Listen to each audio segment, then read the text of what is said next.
The Ghost House in the Forest. His name was Lucas.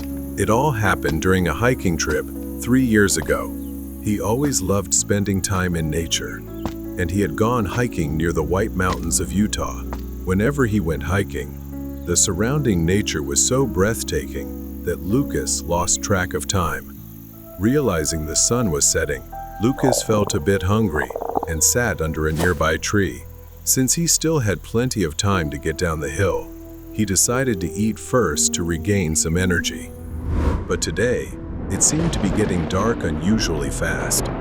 He took out his flashlight and shined it ahead just as a massive bolt of lightning struck in the distance. Looking up at the sky, he noticed dark clouds gathering, ready to pour down at any moment. Feeling a bit anxious now, he quickened his pace.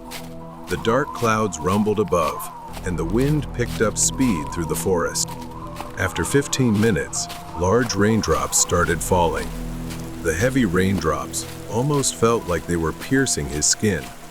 Lucas started running, but his foot got caught in a hole, causing him to stumble and fall. Soon, his flashlight stopped working, plunging him into near total darkness. Frightened, he somehow managed to get back on his feet.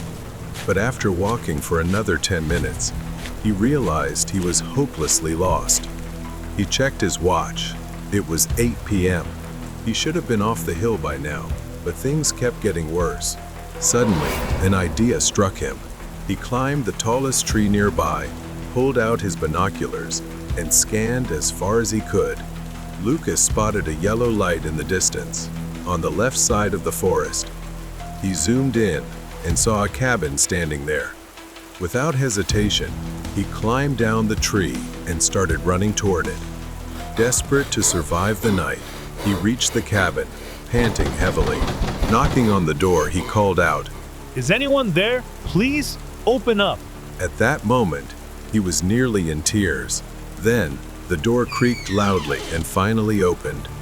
A man opened the door and smiled, saying, "Dear Lord, what happened to you? Please, come in." Without hesitation, Lucas stepped inside. The cabin was old and somewhat rusty, with a small fireplace in the center. After a while, a woman entered the room. She looked weary and sorrowful. The man explained that she had been suffering from a chronic illness for a long time. She gave him an eerie smile and then mentioned her son, Jimmy. She said he was a mischievous boy who always drove her into fits of rage. Lucas forced a weak smile in response. As he looked around, he found it both surprising and strange that they lived in such isolation. There was no sign of a vehicle nearby. Lucas wondered how they managed their daily lives. Perhaps they were just accustomed to this way of living. The man led Lucas to the guest bedroom at the end of a narrow hallway and told him he should lock the door for safety, as his son Jimmy could sometimes be a bit mischievous at night. Lucas lay down, drained of energy, hoping the storm would pass while he slept. But then, he heard it, a soft giggle in the darkness, a child's voice, whispering and laughing in the shadows. He had forgotten to lock the door. Lucas sat up in bed, taking a few seconds to adjust to the room's darkness. "Jimmy?" He remembered the woman mentioning her son, but something about her words had felt off. Pale moonlight streamed through the window. Lucas saw a young boy, around 10 years old, standing near the window, his back facing him. But when the boy turned to face Lucas, his heart skipped a beat. The boy's eyes were completely white, sunken, unblinking. They were the only thing Lucas could see. He asked, "Who are you?" But the boy just giggled and ran out of the room. Lucas couldn't fully grasp the horror of it yet, but unease crept into his chest. Panicked, he turned on the light and searched for his backpack. But as he looked around, he realized the room was not as it had been before. The surfaces were covered in dust and cobwebs, as if it had been abandoned for years. Terrified, he decided to leave immediately rather than wait until morning. As he turned to leave, he glanced back and they were there, standing in the doorway. staring at him with hollow eyes and sinister grins. A chilling, unnatural laughter echoed in his mind, paralyzing him with fear. Lucas bolted into the forest, but somehow he tripped and lost consciousness among the trees. When he woke up, he found himself in a hospital, his body aching and covered in wounds. A police officer approached him, asking about what had happened. Lucas recounted everything: the house, the strange family. The officer was silent for a moment before explaining that the house Lucas had described had been abandoned for years. No one had lived there for a long time. A family had once lived there, but their son had died after being attacked by a strange creature in the woods. Stricken with grief, the couple had also perished in that very house. Lucas struggled to accept what had happened. He realized that the family he had met were not living people. They were ghosts, their soulless white eyes and empty smiles haunting his memory. He now understood that he had survived a night of pure terror. Secrets hidden in the basement. Leo, a college student desperate to find a job during his winter break, stumbled upon a strange ad on Craigslist. The ad lacked details, but the salary was too good to pass up for a simple housekeeping job at the home of an elderly woman named Mrs. Donovan. At the end of the ad, there was a phone number. An elderly woman answered the call and gave him an address to visit the next day. The next day, Leo arrived at Mrs. Donovan's house, a peculiar old wooden house surrounded by a vast garden of towering red roses. Their charcoal black stems stood out against the vibrant petals. Mrs. Donovan warmly welcomed him, an elderly woman with sharp gray eyes and an air of mystery. She gave him a tour of the large house, filled with books on botany and strange plants. Her library was vast, and there was something about those books that made him feel uneasy. Then she led Leo out to the garden, full of strange plants, especially the roses he had noticed earlier. She began praising the roses as the work of her life and gave him detailed instructions on how to care for the garden. Inside, she offered Leo a cup of coffee and instructed him on some tasks around the house while she was out. She said, "Everything must be cared for as it is when I leave. Just tend to the plants. One rule, don't go into the basement." At first, Leo found her expression a bit odd, though nothing seemed out of the ordinary. Many people have restrictions on certain rooms in their homes. His curiosity was piqued, but soon set aside. After Mrs. Donovan left, he spent the next few hours tending to the plants, ensuring each was watered and cared for properly. Leo took a deep breath and noticed something odd. The scent of the flowers was overpowering, almost metallic. Moreover, the rose petals were much thicker than a typical rose. Just then, a bee buzzed past Leo's head, startling him as he grabbed a rose. The red petals crumbled in his hand, but something was strange. His hand felt slick and sticky. Leo opened his palm. A thick red liquid oozed from the broken petals, staining his hand. It was unlike any flower Leo had ever seen. It looked like blood. Shuddering, Leo rushed back inside to wash his hands. Suddenly, he heard an echoing noise from the basement. It grew louder, like a cry for help. Despite Mrs. Donovan's strict instructions, curiosity and concern drove Leo to the basement door. He descended the stairs, the faint light from his phone illuminating a metal door hidden at the end of the hallway. A faint whimper sent chills down his spine. Something was terribly wrong behind that door. With trembling hands, he pushed the door open, revealing a dimly lit room. Iron cages lined the walls. From one of them, he heard a faint plea for help. "Help me."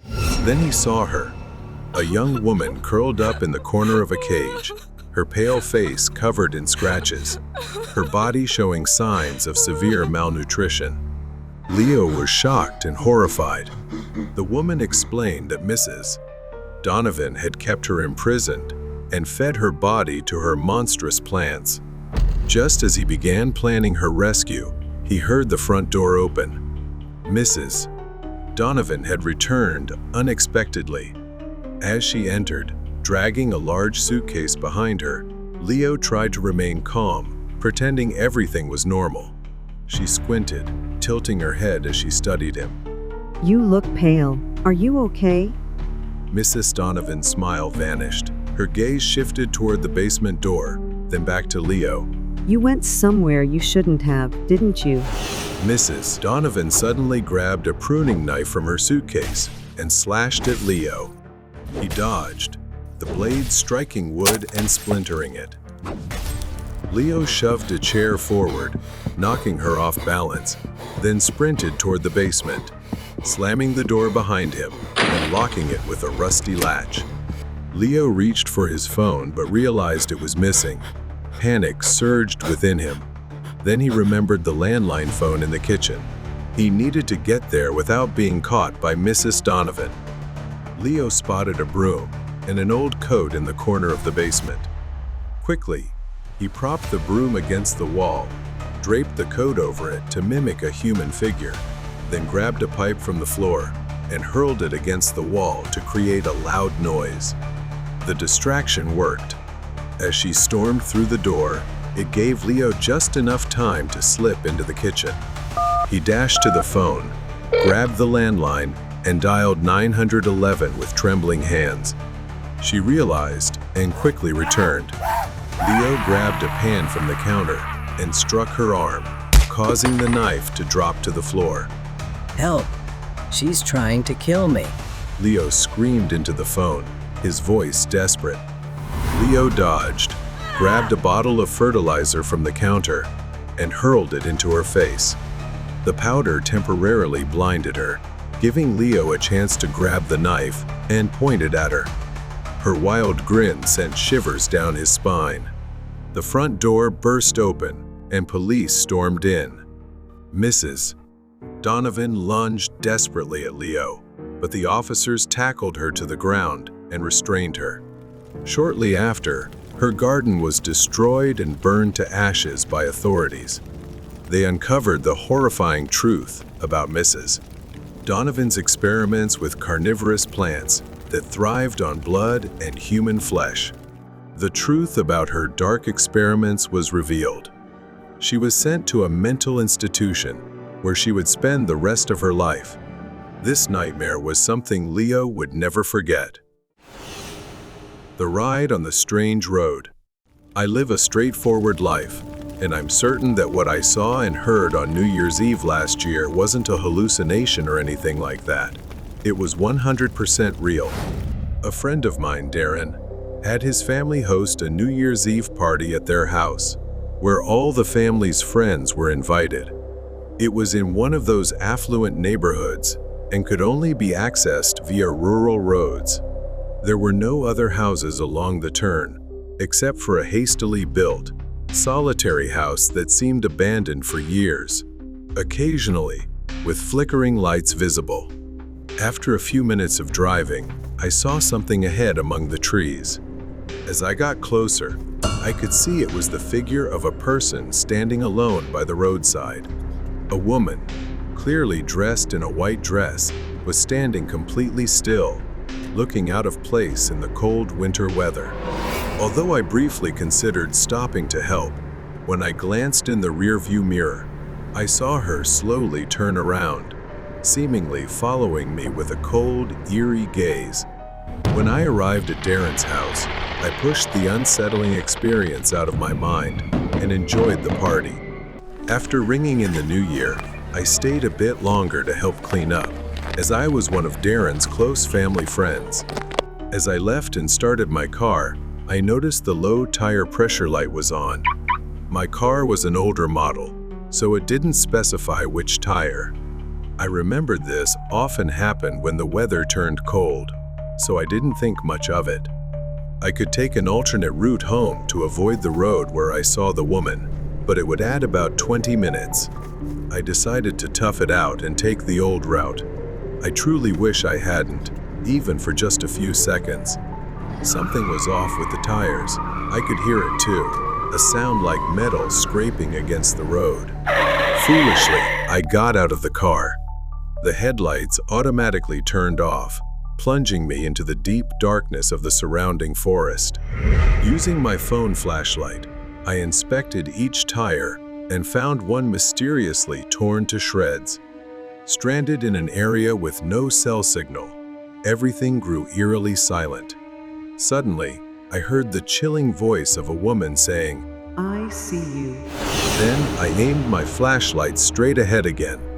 Standing at the edge of the trees was the woman in the white dress. This time, her features were clear. Her dress was stained with mud, her frame was gaunt and pale, and her tangled hair hung down to her elbows. I sprinted toward Darren's house, hearing the sound of snapping branches and rustling leaves behind me. She was chasing me, but I managed to lose her quickly. I finally made it to Darren's house. I banged on the door, pleading for them to open it. I explained what had happened. They offered to let me stay overnight while they called the police and arranged for a tow truck. But I soon realized it wasn't over. I woke up to the sound of knocking at 3 a.m.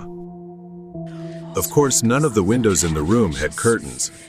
I didn't dare look outside until I heard a deep, raspy voice. I sat frozen on the bed, listening to the sound of stones hitting the window. The voice of that woman echoed from the darkness. I see you. Admittedly, I might be a coward, but at that moment, all I could do was hide under the blanket and avoid looking outside. I stayed silent until morning. The next morning, Darren's father found a large, rusty knife that didn't belong to the family, likely the one the woman had used to slash my tires. But this also meant she had followed my car to the party. After they called the police, I gave my statement. I suggested they check the cabin along the road because I had a feeling that the woman was connected to it. Eventually, they investigated and updated me, saying they didn't find anyone living there, but there were many dried animal carcasses scattered throughout the surrounding forest. The woman I saw was never found, which of course raises many questions. But the most terrifying thing to me is how she was able to track me so quickly. I started this year's journey determined not to let fear dictate my actions. The events of last New Year's Eve haunted me every day, but I was tired of running from the darkness. I convinced myself that she was merely a ghost, and the other events were just eerily perfect coincidences. But this time, I decided to take a detour, a different route to Darren's party, and it was much farther than the one I had taken before. Something felt off. The GPS signal cut out midway, and the road I was on seemed unfamiliar. I wasn't too familiar with the area, so I followed the path I remembered most vividly. And then, as if by fate, the winding road curved, and I found myself facing it. That house by the roadside, it still bore the taped-off markings from when the police had been there. I parked the car, engine still running, and sat for a moment, staring at it. A chill ran down my spine, but I slowly stepped out of the car. Gathering all my courage, I stepped onto the porch. The wooden steps creaked under my weight. I knocked once. Nothing. Then I slowly pushed the door open. The wooden house looked even more dilapidated, with parts of the roof sagging, rotting beams, rickety furniture, a few broken chairs, and a fireplace stuffed with what looked like bones. I stepped closer, and that's when I heard it, almost like a whisper, unmistakable. Come closer. It sent shivers down my spine. Then, I turned on my phone's flashlight. Another horrifying sight revealed itself before me. I saw the walls. They were covered in crude drawings, scratched into the surface, as if by something sharp, along with claw marks that looked agonizing. Names were scrawled beneath each face. The horrifying part was seeing one that matched my own. When the light stopped at a wooden table in the middle of the room, I saw a sharp knife, a few jars filled with dark red liquid, and even animal teeth. I started to wonder, could someone have moved in here? Could it belong to a hunter? I didn't think these things had been here for long, as the police had said the house was completely empty when they searched it. You're braver than I thought. A voice emerged from the darkness. I spun around. She stood at the far end of the room, tall, pale, and gaunt. Her white dress was smeared with mud and streaks of red, her deranged eyes staring right at me. She lunged at me with terrifying speed. In her hand, she held a knife, and it was aimed straight at me. I instinctively grabbed the knife on the table nearby to defend myself. I swung it, but she dodged and shoved me to the ground. We struggled, our heavy breaths and screams echoing in the cramped space. She laughed maniacally, her nails clawing into my skin. Everything happened so fast, filled with panic. I fought back, using all my strength to shove her off. I reached for the knife that had fallen to the ground, grabbed it, and stabbed her in the shoulder. Her scream pierced the air. She screamed, but didn't stop. Her eyes burned with madness. You won't escape, Drake. Charging at me again, I grabbed a jar from the same table and smashed it over her head. This time, she staggered, visibly dazed, and slowly collapsed. Without hesitation, I ran out of there and barricaded the door with a wooden plank nearby, hoping it would hold her off for a while. I got into my car and immediately called the police. I didn't stop until I reached Darren's house, trembling and covered in blood. The police arrived shortly after my call. They didn't find her in the house, but this time she couldn't escape. The trail of blood from her wounds led into the forest. In their report, they said she was a deranged individual who had been stalking people traveling this deserted route, including me. She had set up horrifying traps to play with me. It turned out that all along, I had mistaken her for a ghost conjured by my paranoia or something far more sinister that I couldn't comprehend. The mysterious curse of donuts. Moving into a new house is always unsettling. John and his wife, Lisa, had just moved into an old house next to an abandoned Dunkin' Donuts, left in ruins nearly a decade ago. They had no idea the house harbored such a dark history. The fire had destroyed the building, leaving behind charred ruins and rumors of hauntings, which gave the area an eerie reputation. However, they never believed in such tales. At first, they enjoyed their new home and gradually adjusted to the quiet neighborhood. However, things quickly turned strange when a mysterious box of donuts began appearing on their doorstep every morning. It was a plain cardboard box, unmarked and without any notes, containing a dozen perfectly arranged donuts. John was suspicious, thinking it was some kind of prank, but Lisa, on the other hand, was delighted. She loved sweets, especially donuts. He brought the box inside, and Lisa eagerly opened it. Look, they're fresh. She exclaimed. He frowned. I don't know. This seems a little strange. John felt uneasy trusting food from strangers. Despite Lisa's claims that he was overreacting, John threw the donuts away. He didn't want to take any risks, but the next morning, it was back. Another box of donuts. He threw it away again, but the pattern continued. A few days later, a new neighbor moved in and brought them a box of donuts as a gift. John's instincts told him something was off, given the recent events. He gave a weak smile, took it inside, and threw it away. But one day when John came home, he found her eating a donut from the box. She dismissed his concerns with a weak laugh, saying, It's just a donut. That night, however, things took a disturbing turn. John woke to the sound of 3 knocks on the window, followed by 2 more. Then it intensified as he heard footsteps in the hallway and a strange bell ringing. It was a soft chime, like a hotel bell ringing. When John asked Lisa if she heard it, she mumbled in her sleep, turning her back to him. Over the next few days, the noises became more frequent. The knocks, footsteps, and bells. They felt like they were living in a nightmare. Lisa began acting strangely, growing distant and staring at the wall. One night, John found her standing completely still in the kitchen. Lisa, what are you doing? He asked, but she didn't reply. Suddenly, the same bell rang, and before he could react, she turned to him with a vacant stare and lunged at him with a knife in her hand. John narrowly dodged the knife, staggering backward. He escaped death by a hair's breadth, but Lisa's behavior grew increasingly erratic. Then she charged at him, as though possessed by madness. She began chasing John through the house, as if something was controlling her every move. However, as John reached the front door and flung it open, Lisa suddenly stopped. Her head jerked to one side, her neck twisting unnaturally as she stared at the abandoned Dunkin' Donuts building. Lisa? John called out, desperate. What's happening to you? But she didn't reply. She just began walking toward the ruins, her steps slow and deliberate.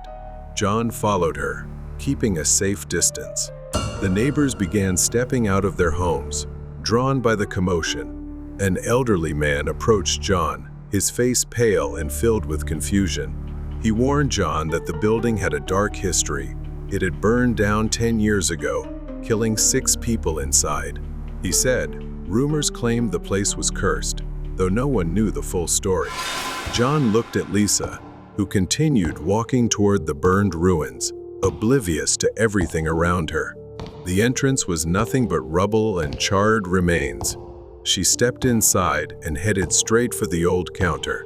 Fearful, John followed her, unable to leave her alone. Lisa bent down and picked something up from the debris. It was a tarnished desk bell, identical to the one John had heard in their house. Lisa placed it on an old countertop and began ringing it repeatedly, as if entranced. The sound echoed through the ruined building, sending a chilling wave through him. Not knowing what else to do, he shakily called the police. When the police arrived, Lisa was still standing there, her face void of expression, ringing the bell like a madwoman. They sedated her and took her away. They admitted her to a mental health facility, but she hasn't responded since. 2 years have passed, and Lisa still hasn't opened her eyes. John can't shake the feeling that the donuts somehow caused all of this. He wishes she had never eaten those donuts that The mysterious house in the deep forest. The room was dark, the only light coming from the flickering flames of the fireplace. Nick sat in the chair, lost in thought. He remembered what he had gone through and seemed unable to escape that feeling. In the late 80s, Nick and his friend Ken, both experienced hikers, decided to take a different route from their usual long-distance trails. They passed through the woods behind the farm, intrigued by a nearby ranch that raised exotic animals like cassowaries, strange and out of place in the countryside. They ventured deeper into the forest, the trees becoming denser as they moved further from familiar grounds. The air was filled with a damp smell as they pushed through thick underbrush, their excitement gradually building. As they continued walking, they strayed off the path and came upon an old, dilapidated house neither of them had seen before. It looked as if it had been abandoned for decades. Just looking at the house gave Nick an ominous feeling, but they couldn't resist their purpose, to explore, so they naturally decided to go inside and check it out. Inside, the house had a very classic style, probably built in the late 40s or early 50s. But Ken saw and witnessed something even more terrifying. There were writings and symbols in strange, Latin-like languages about a worship ritual believed to be satanic or pagan. Some of the images depicted how to sacrifice human souls to an entity believed to be demonic, leaving them in disbelief. Ken exclaimed, as it was the first time he'd seen anything like it. To this day, And even at that moment, Nick still insists that some of the symbols painted on the walls were not merely red paint. The kitchen was cramped, and there was a narrow staircase leading upstairs. It was so tight that their shoulders would brush against the walls as they ascended. As they climbed the stairs, Nick felt a cold breath on the back of his neck. He glanced back, but saw only Kin behind him. Kin stopped midway, frozen in place, insisting that he had seen a shadow dart across the stairs above. Nick forced a smile to reassure him, even though he too felt something was off. Their fear seemed to be increasingly palpable. The upstairs was pitch dark, with a room at the end of a narrow hallway. Leading to it were strange, dried red streaks that looked like blood seeping into the floor. As soon as they entered the room, they were confronted with many similar strange symbols. What caught their attention was the sight of chains with handcuffs hanging from the walls, as if someone had tried to lock something or someone in this very room. Then, the faint sound of chains clinking filled the room. The chains hanging on the walls began to sway, as if moved by an unseen force, despite the windows being tightly shut and no breeze present. Suddenly, they heard a noise, footsteps approaching from behind, resembling the sound of heels tapping on wood, quickly ascending the stairs behind them. Terrified, they ran down the stairs, but found no one there. The house fell silent once again, except for their labored breathing. There were no new footprints, only the ones they had left when they entered. Too frightened to stay, they decided to leave the house. But no matter which direction they took or how they used the compass, they tried it more than 10 times that night, walking from every possible route or direction. Yet, they always ended up standing in front of the house's main door.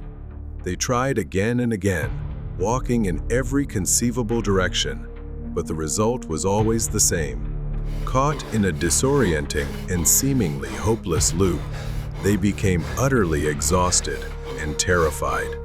Standing before the house one final time, they were met with something far worse.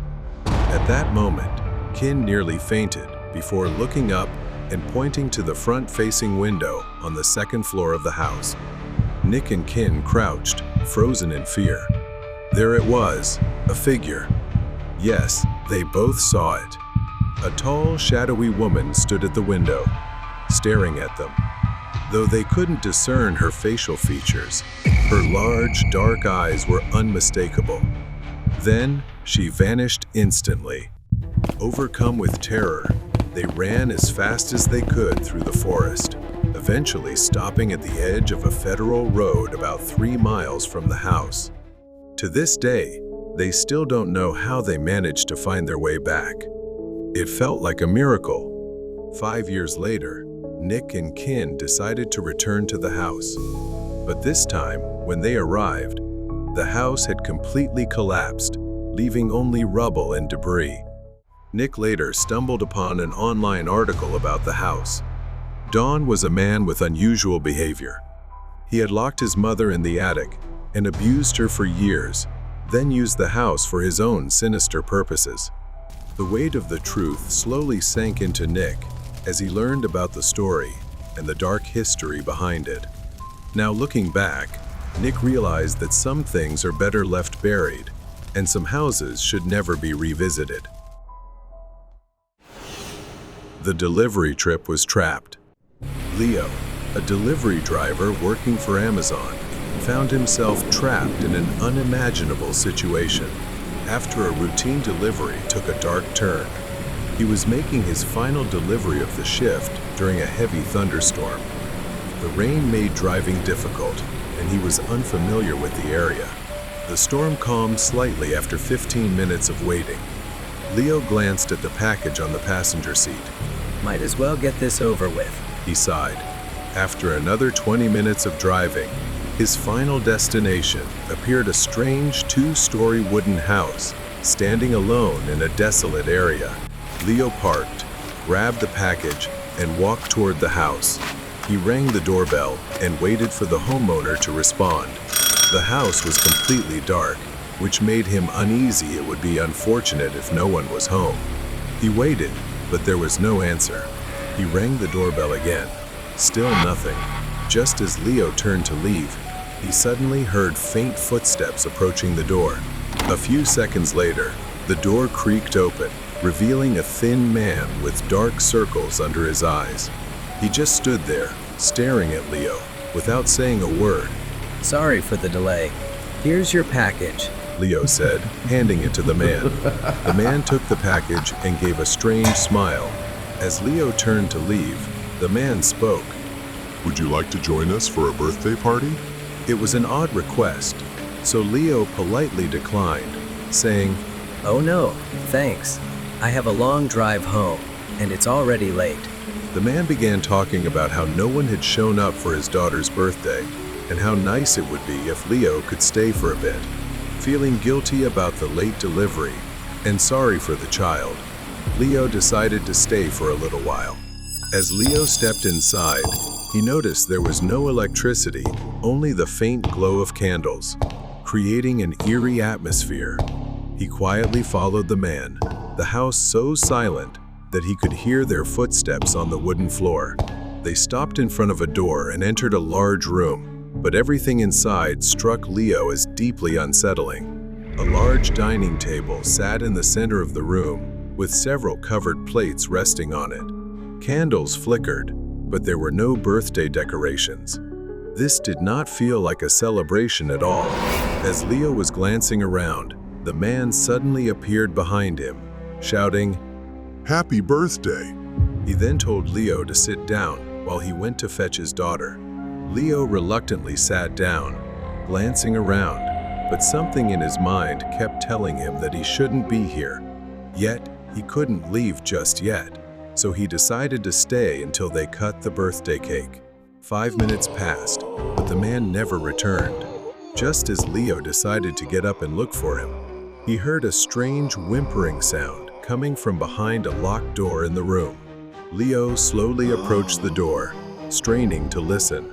Someone was whimpering in pain, but the voice was faint, as if they were on the brink of death. He tried turning the doorknob, but it was locked. Bending down, he peeked through the keyhole. What he saw made him freeze in shock. A man was tied to a chair, his body covered in wounds, barely clinging to life. His skin was marked with deep cuts. Leo staggered backward. He turned to run but froze as he heard a voice behind him. Why the rush, buddy? In the next instant, a sharp pain struck his head, and his vision blurred. Leo blacked out, only to wake up to a hauntingly cheerful rendition of Happy Birthday playing in the background. His head throbbed as he realized he was tied to a chair at the dining table. Sitting across from him was the same man from before.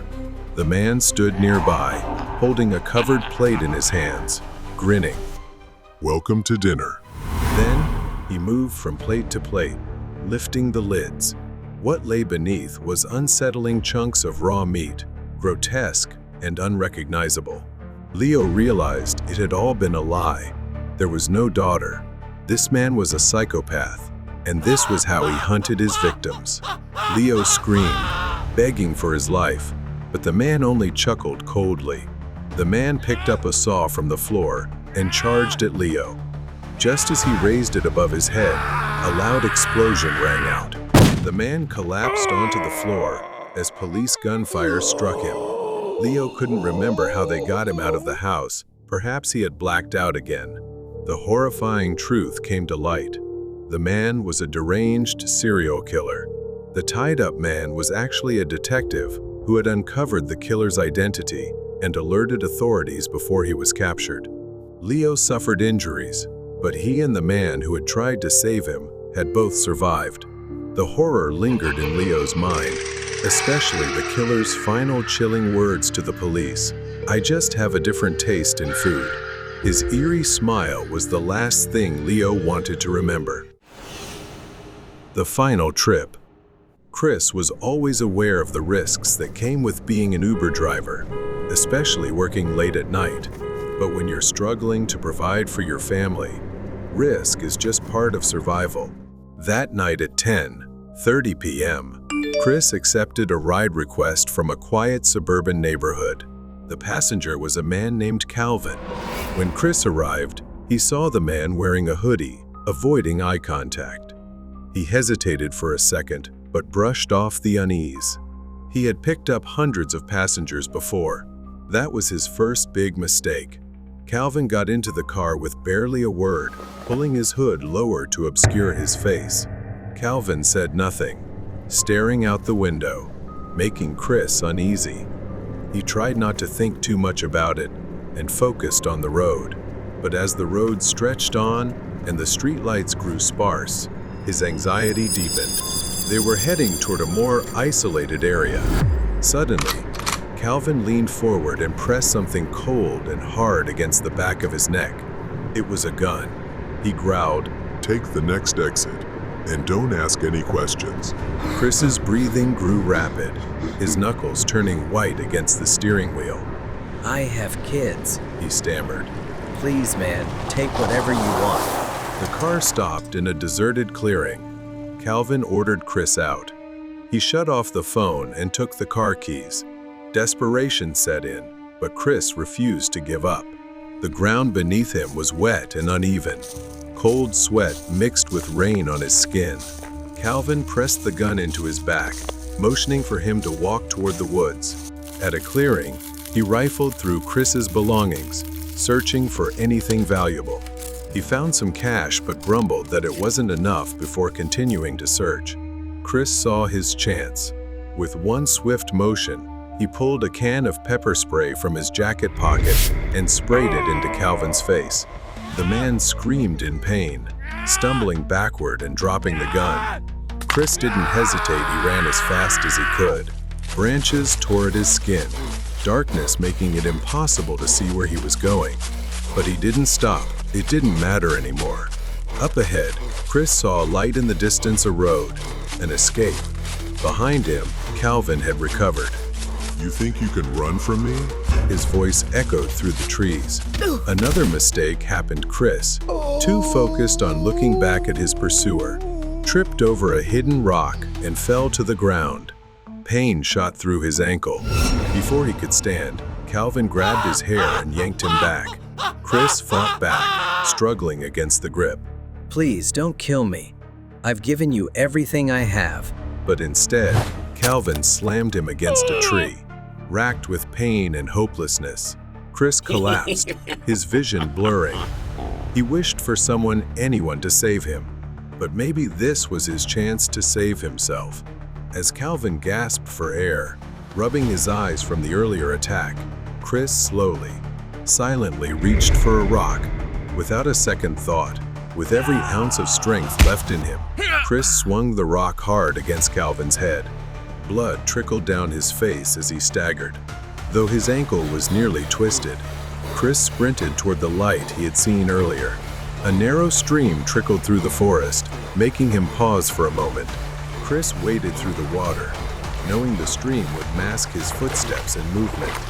The pain in his ankle was nothing compared to the terror of what would happen if Calvin caught him.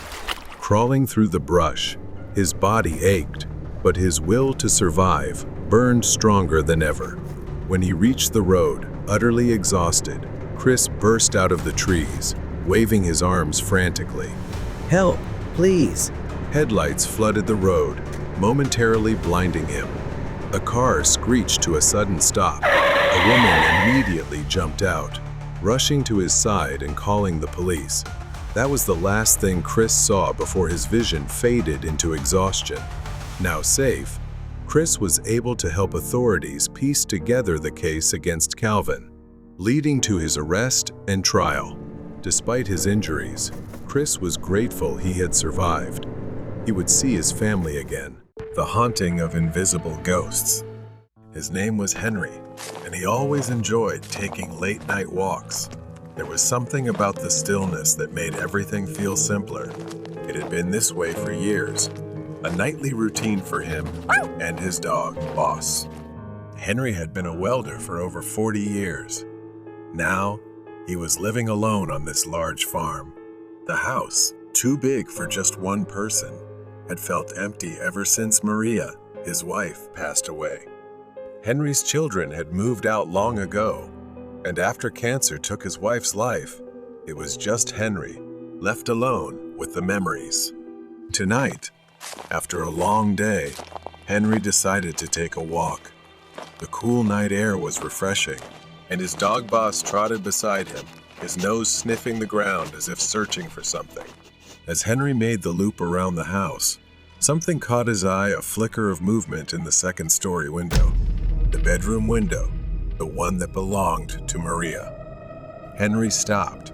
For a moment, he thought he saw a shadow, something or someone moving inside.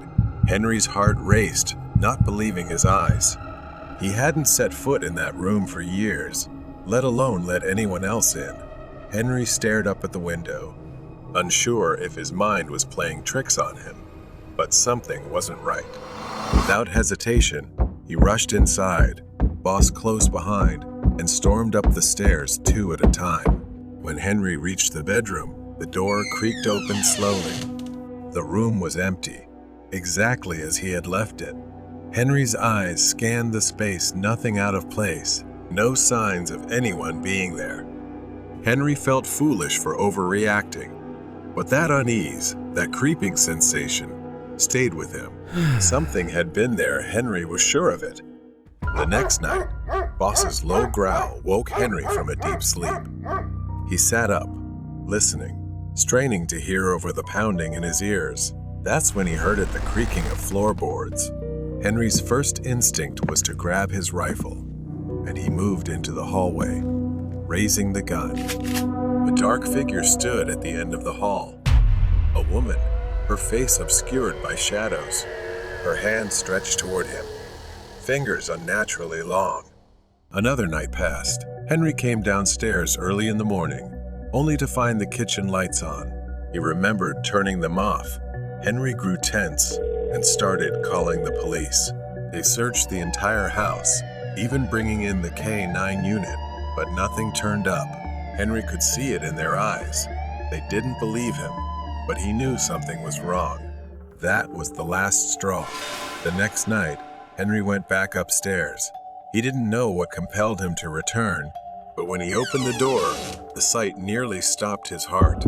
Maria's clothes, which Henry had packed away after she died, were scattered across the floor. It was as if someone had pulled them out. Panic rose in his throat.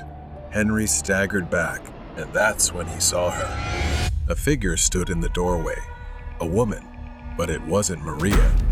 Henry couldn't make out her face, but she was shorter, thinner, someone he didn't recognize, and her presence filled him with dread.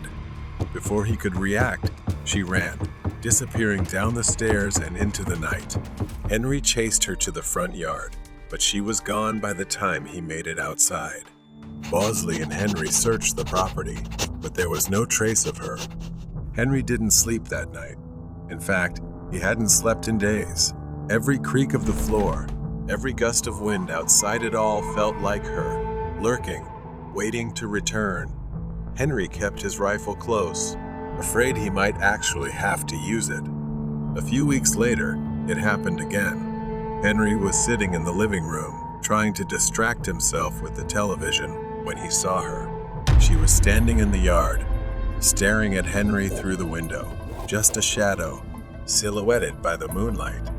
Henry grabbed his rifle, his hands trembling, and ran outside, firing warning shots into the air. She turned and ran into the darkness, disappearing once again. The shots had probably scared her off for now, but deep down, he knew this wasn't over.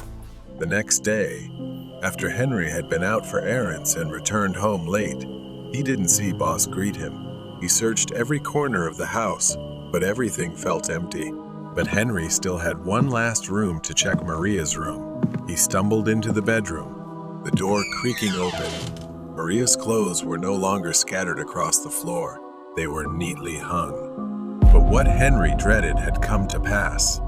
The woman was still there, sitting on the bed, staring at him. Her eyes gleamed, and she smiled a cold, twisted smile. She whispered that she had been waiting for him. Henry froze, shocked. He couldn't believe what he was hearing. That voice, it was Maria's. But something was wrong. It was cold, hollow. Before Henry could react, her face shifted from an indistinct blur to something grotesque, her skin melting into a monstrous form. The skin peeled away, revealing rotting flesh underneath. Her eyes sank into her skull, her mouth gaping in a horrifying grimace. Henry screamed and raised his rifle, but it was too late. She lunged at him, and as darkness engulfed him, her fingers seemed to scratch and penetrate his chest. The haunting of invisible ghosts. Henry slowly woke up with a strange feeling, something rough rubbing against his face. It took a moment for Henry to open his eyes and realize it was Boss licking his face. Henry remembered the last time he couldn't find his dog, but after everything that happened, seeing Boss made him feel more at ease. Henry groaned, his whole body aching as he struggled to sit up. Everything felt too stiff, the joints rigid, and the muscles dull with pain, as if she had actually lunged at him, clawing and piercing into his flesh. Boss whimpered softly, his gaze fixed on the bedroom door. Henry glanced over and saw nothing unusual, but he couldn't shake the unsettling feeling that something strange was inside his own home. Days passed in a vague exhaustion. Every night, it was the same. Boss sat in front of the bedroom door, staring, ears pricked up as if waiting for something. Then, like clockwork, at that exact hour, he would start barking, the sound echoing throughout the house, jolting Henry from his restless sleep. He would get up, gun in hand, and search the house, but he never found anything. The house remained silent, the darkness unchanged. He tried to convince himself that it was just Boss being protective, or perhaps reacting to something normal outside. One night, the barking started again, more intense than ever. He jumped up, hurried down the stairs, gun at the ready, and froze at the sight before him. There, near the living room window, Mari was standing. Her face was gentle, hair flowing in the wind. Henry was paralyzed, an uncontrollable feeling swelling within him. Henry hadn't seen her in years. For the first time in months, he felt a sense of comfort. Boss fell silent, his barking turning into a faint whimper, as if something wasn't quite right ahead. He slowly approached the window, but then something changed. Henry stepped back as Mari's gentle form began to fade, her features distorting, as if cracking horribly, her joints twisting grotesquely, unnaturally. Her eyes seemed to darken, sinking into her face. Her mouth stretched into a wide grin, revealing sharp teeth, with black slime oozing through the cracks in her face. He suddenly realized she had come, perhaps deceiving him and appearing in the form of Mari's spirit. He knew that couldn't be his wife. The figure by the window vanished, dissolving into the darkness like smoke. Henry rushed outside, desperately searching for her, or it, whatever he had just seen. He circled the house, calling for Mari, as if somehow she might still be there, but there was no one. As Henry turned the corner of the barn, he suddenly felt an icy chill. The world around him seemed to shift. The night grew unnaturally dark. It felt like the darkness was swallowing the farm. He heard a whisper, soft and mocking. Henry. It was her voice, but distorted and broken, drawing him toward the barn. Henry pushed open the barn door, and there she was again, Mari standing motionless. The whispers grew louder around him. Come home, Henry. It's time. The voice echoed from every direction. The darkness closed in, pulling him to his knees as if hypnotized to obey. Her form began to twist again, skin peeling away, revealing a skeletal grin beneath. The barn door slammed shut behind Henry with a piercing noise, swallowing the faint light of the moon. The air filled with voices chanting Henry's name, full of malice. He stumbled back, desperate to escape, but the ground beneath him gave way, sending him plunging into a deep, cold pit. He landed hard on a damp surface. Henry reeled from the overwhelming stench of decay, and as he looked around, rotting corpses with sunken eyes stared back at him. He tried to climb out, but the walls of the pit were slick. The bodies began to move, their skeletal hands reaching out, grabbing Henry's legs, pulling him down. A grotesque figure emerged from the darkness above. It was her again, a monstrous version of Mari. Limbs elongated, her smile impossibly wide, filled with jagged, blackened teeth. Henry, it's time to join us, She said. Then suddenly, Henry found himself in Mari's old room. The figure leaned closer, its icy breath brushing against his skin. You can't escape, Henry. He felt an unnatural pressure tightening around his neck, and he couldn't move. As his vision darkened, it was slowly taking control of him. The first light of dawn crept over the farm. The house lay still and cold, its windows dark and empty. Boss lingered on the porch, his mournful howl echoing across the silent fields. No one knew what really happened. Henry was gone, or perhaps he was still there, but no longer himself.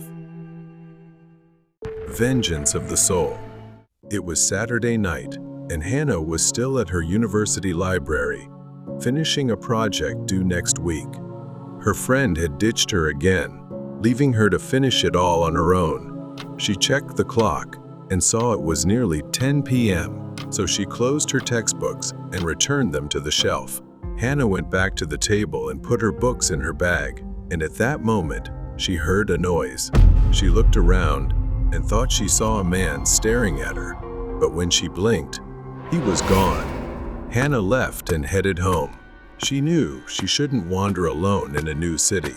Then she heard footsteps behind her and turned around, seeing a figure in a dark hoodie disappearing into an alleyway. She stopped, feeling a surge of fear.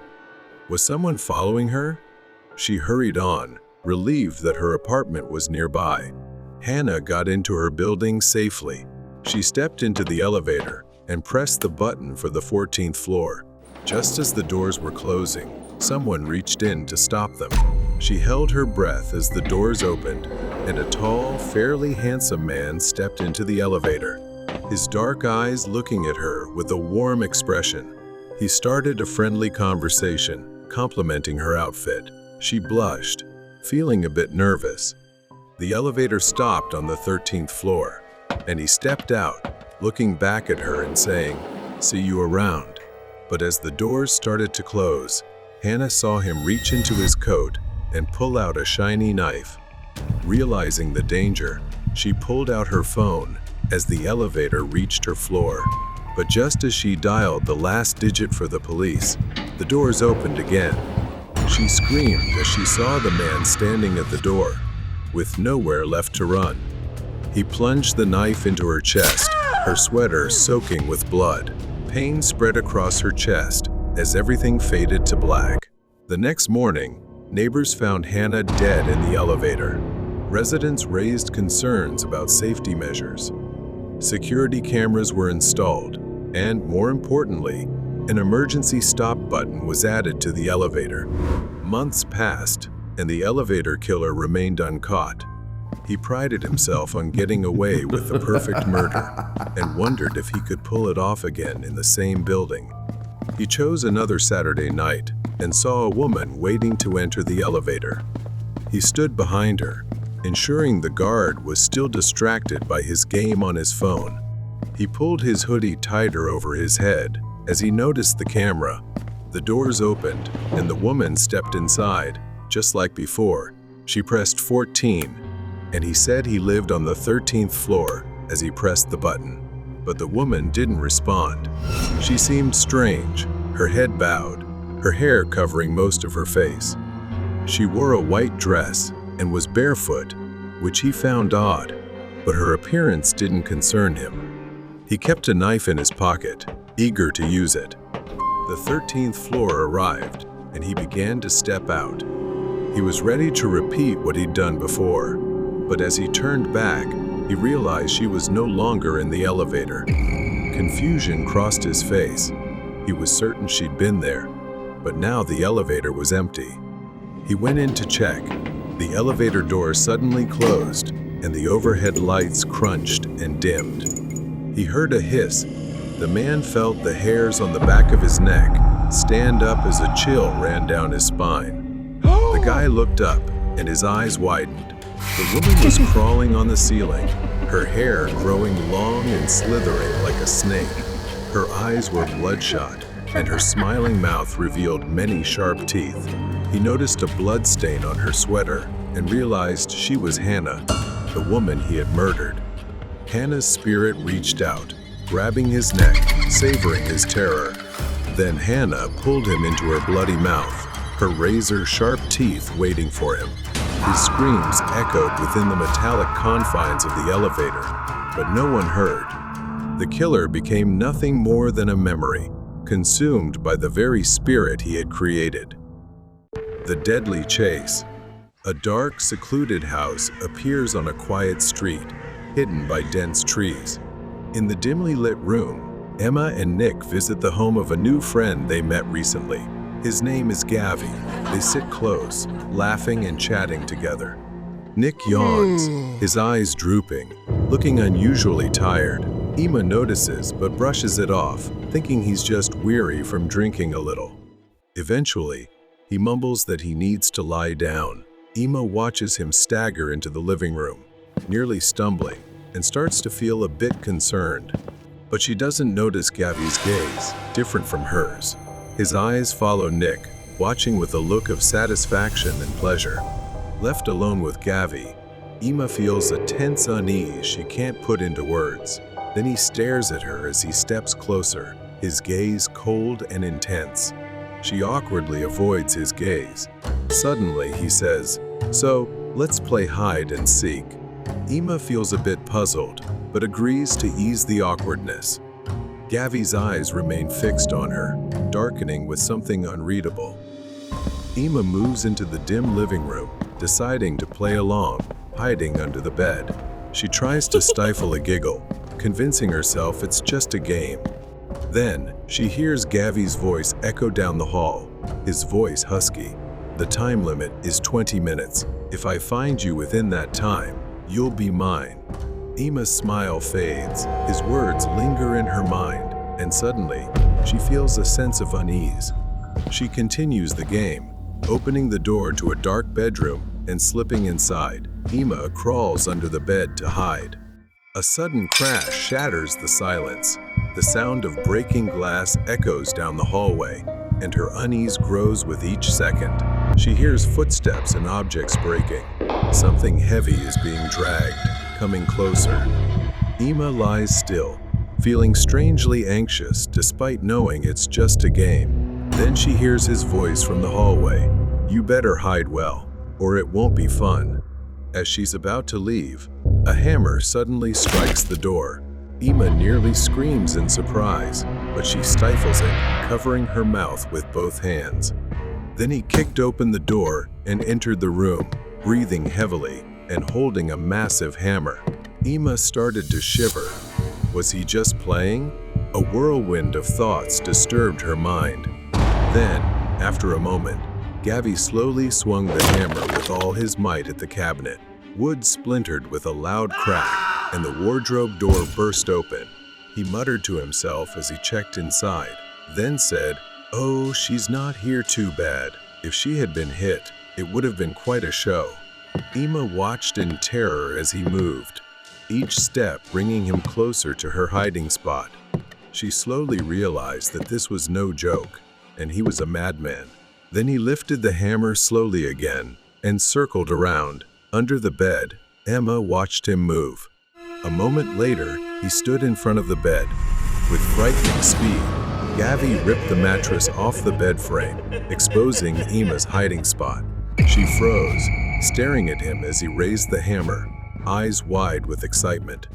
Then he smashed the hammer into the bed frame, splintering the wood, the hammer landing inches from Emma's head. He yelled, staring through the gap at Emma. saying in sick amusement that he had missed. Ima screamed, crawling out and frantically running out of the room, with him following, dragging the hammer along the wall, his laughter echoing throughout the house. He was close behind her when suddenly the timer went off. He stopped, looked at the clock and said, "Time's up. Let's play another round." Her entire body shaking, she immediately bolted. Ima left his house, jumped into her car, and drove off, calling the police right away. They arrived at his house. When they searched, a sound came from the closet. Cautiously opening it, he lunged out, swinging the hammer wildly at the officers, injuring some severely. At that moment, Gavi was shot dead by the police on the spot, and they discovered horrific things. In his house, they found Nick dead, along with several others who had met the same fate: pale faces, sedative effects, and terrifying injuries. Gavi's guests were forced to play a twisted game, with only a few lucky ones, like Emma, chosen to survive. The unlucky ones were marked, sedated, and ultimately killed in his final sick game, which satisfied his perverse desires. The Strange Man in the Snow. Last winter, I went to a small cabin owned by my uncle in Mountain Valley. I finally reached the cabin after a long 3-hour drive, the tires crunching on the frozen ground. Stepping out of the car, the cold bit through my coat. Almost immediately, a boy around 15 or 16 years old ran out of the cabin. He was young and smiling. His eyes looked tired, as though he hadn't slept in days. He took my luggage and guided me inside. I stepped inside the cabin. It was simple and rustic. A fireplace stood in the corner, with wood neatly stacked beside it. The boy explained how cold it got at night, his voice unusually calm. I told the boy I would go skiing and asked if he could prepare dinner for me while I was out. He nodded with that strange smile. I dressed in my ski gear, excited to hit the slopes. I began skiing through the forest, where all the trees were bare. Halfway down, snow started falling, thick and fast. I took a break and walked toward a large tree. Suddenly, a faint growl echoed in the air. I froze. Standing next to the tree was a man looking up at the sky, his face covered in falling snowflakes. His neck was unnaturally long, and his shoulders jutted out at odd angles. He didn't move at all. This man was unsettling. I quietly stepped back, avoiding sudden movements so as not to disturb him. I just wanted to get back to the cabin. I stepped cautiously, but accidentally crushed a twig underfoot. A loud snap broke the silence.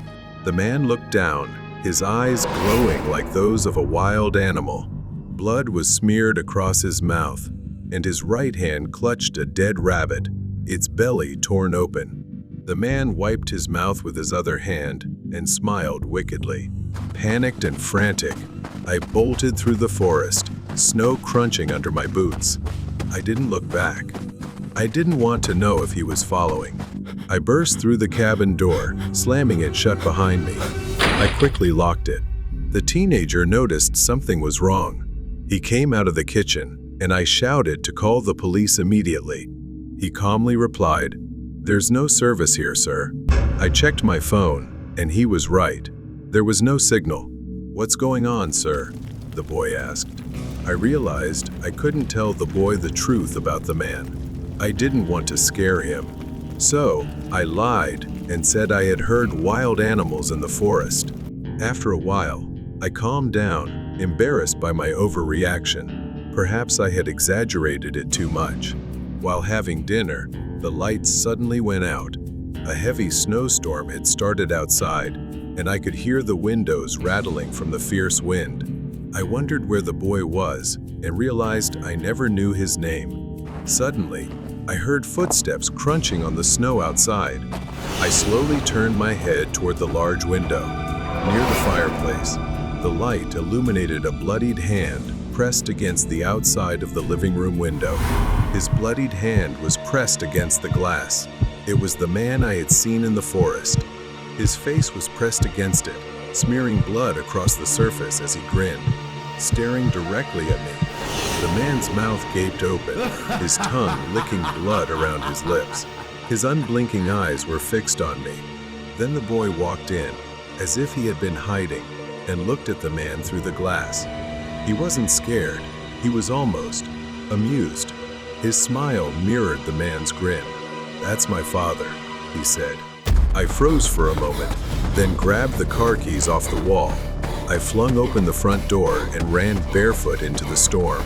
I didn't care. I just wanted to get away from the cabin.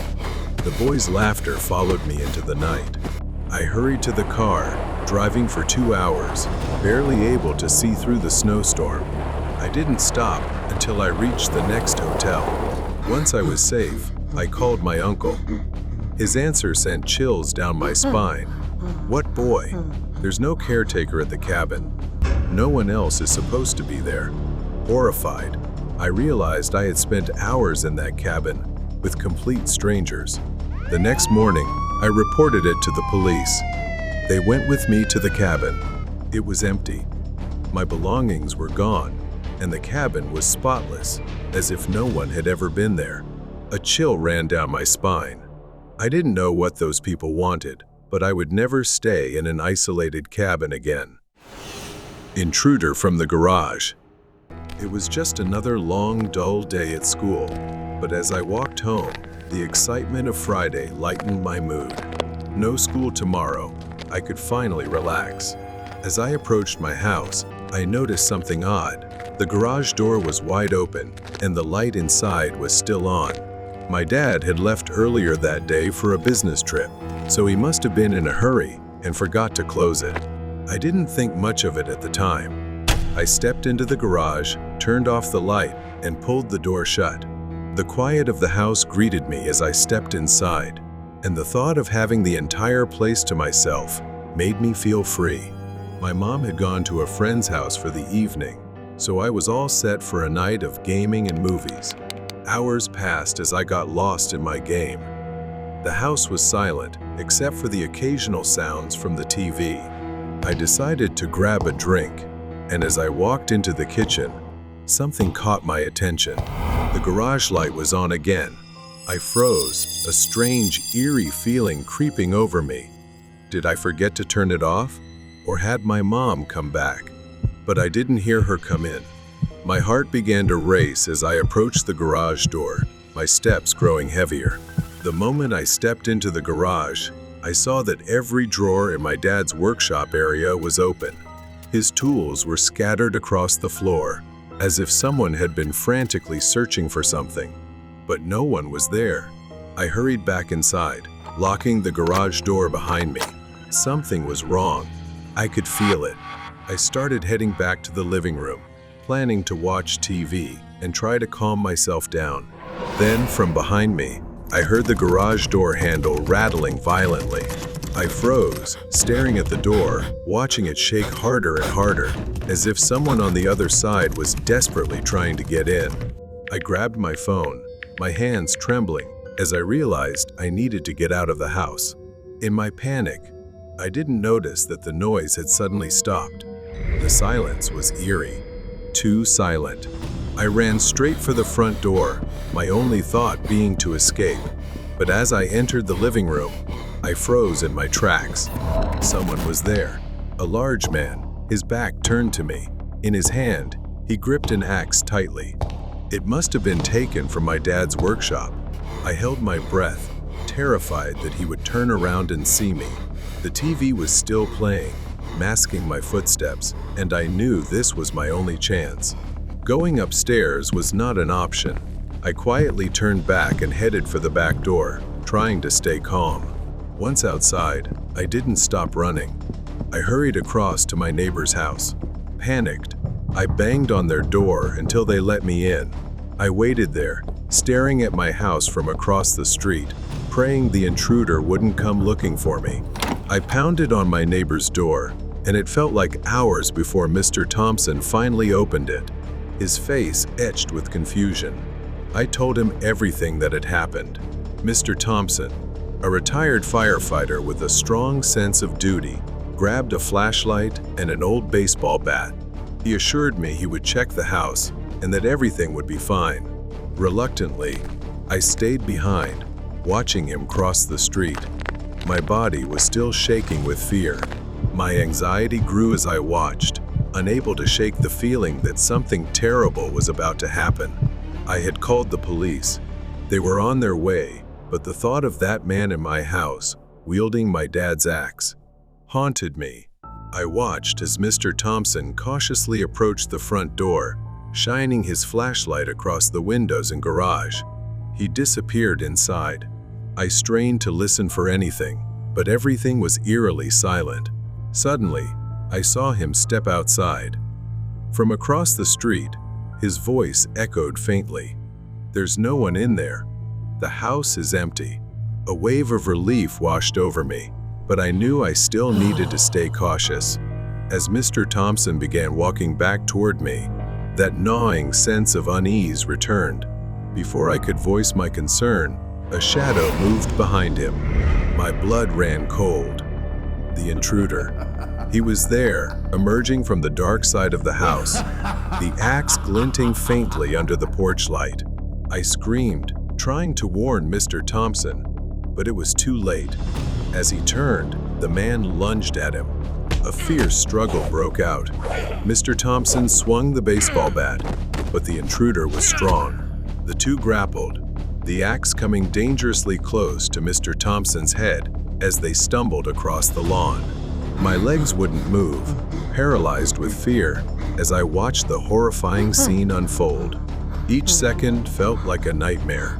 Mr. Thompson managed a strong swing with the bat, striking the man's ribs, but it wasn't enough. The intruder roared in pain, but instead of retreating, he raised the axe, ready to strike. Just as the axe came down, Mr. Thompson threw himself to the side, narrowly dodging the blow. In that brief moment of distraction, Mr. Thompson delivered another blow, knocking the man off balance. I finally decided to rush forward to help, but before I could reach them, the sound of police sirens echoed in the air. He looked up at the sound of the sirens and, using his last ounce of strength, bolted toward the backyard. Mr. Thompson staggered to his feet, gasping for air but still steady. The police arrived just in time, their flashlights cutting through the darkness as they chased after the man. Within minutes, they subdued him. The man thrashed violently, growling like a wild animal, but the police swiftly restrained him, hitting him to the ground and cuffing his hands behind his back. I stood there, trembling, watching the entire scene unfold. Mr. Thompson approached me, clutching his side where he had been hit, but still managing a smile. "It's safe now," he said. I felt an overwhelming gratitude for being saved. I recounted every detail I could remember to the police, but all I wanted was to forget. I sat down on the steps of Mr. Thompson's porch, my body trembling, watching the man sitting in the back of the police car as it drove away. It was over, but the image of the intruder's face, his crazed eyes, and the sound of the axe slicing through the air would haunt me forever. Mr. Thompson sat next to me, placing a reassuring hand on my shoulder. "You did the right thing, kid," he said softly. "It's over now." But deep down, I knew the fear would stay with me. I would never forget how close I came to being caught in the grip of something truly evil. Midnight flight. Due to his job, Lucas frequently traveled for business to meet clients. He was sitting alone at the airport, waiting for a late-night flight back to Sydney. The clock showed 1 a.m. The area where he was seated was almost deserted, except for a few scattered passengers. Lucas had his headphones on and was engrossed in his phone. The atmosphere felt strangely empty for such a usually busy airport. At that moment, a flight attendant, a woman in uniform with an eerie, unsettling smile, approached him and gently tapped him on the shoulder. "Sir, your flight is about to depart. I think you missed the announcement." Lucas glanced around and realized he was the only one left in the waiting area.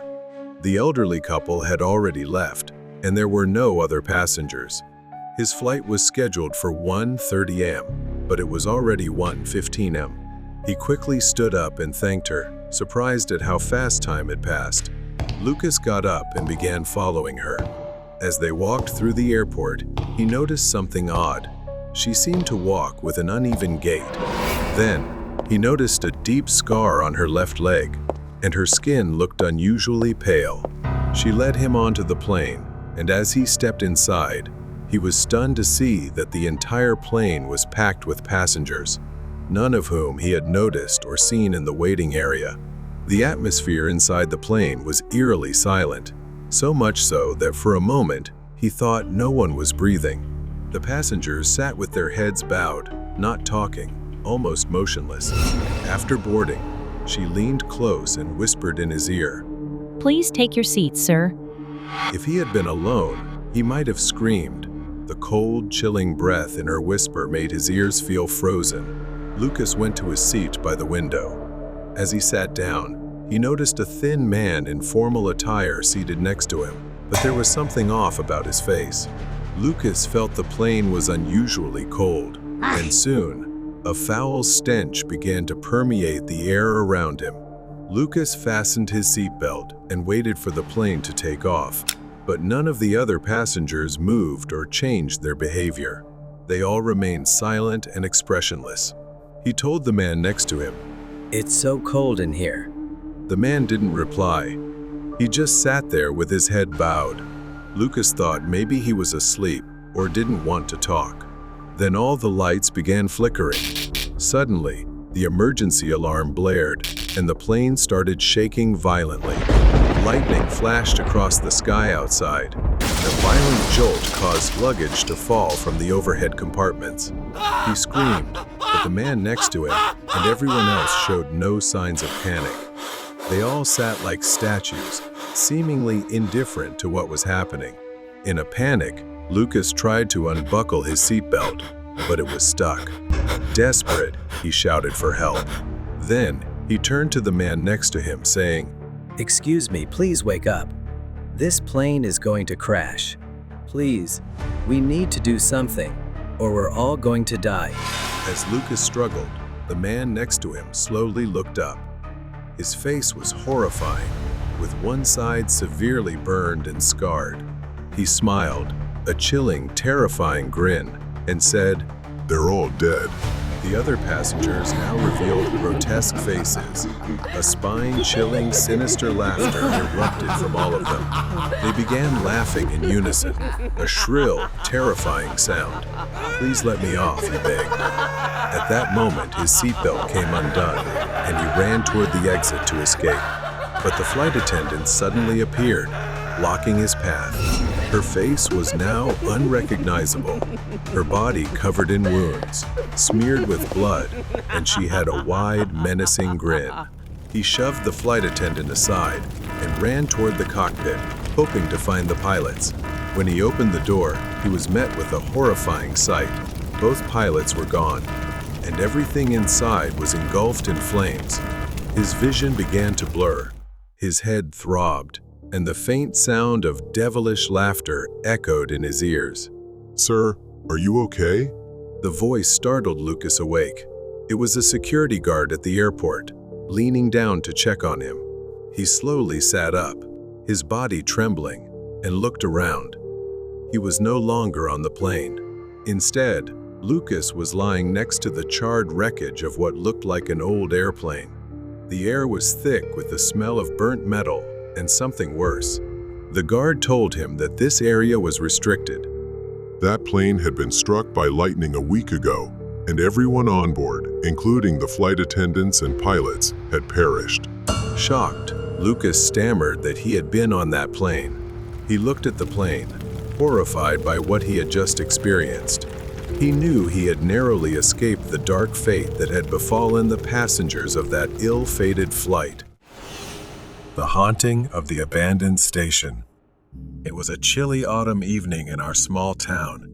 Inside the diner, warmth enveloped me. Sarah, my girlfriend, was finishing her cup of coffee.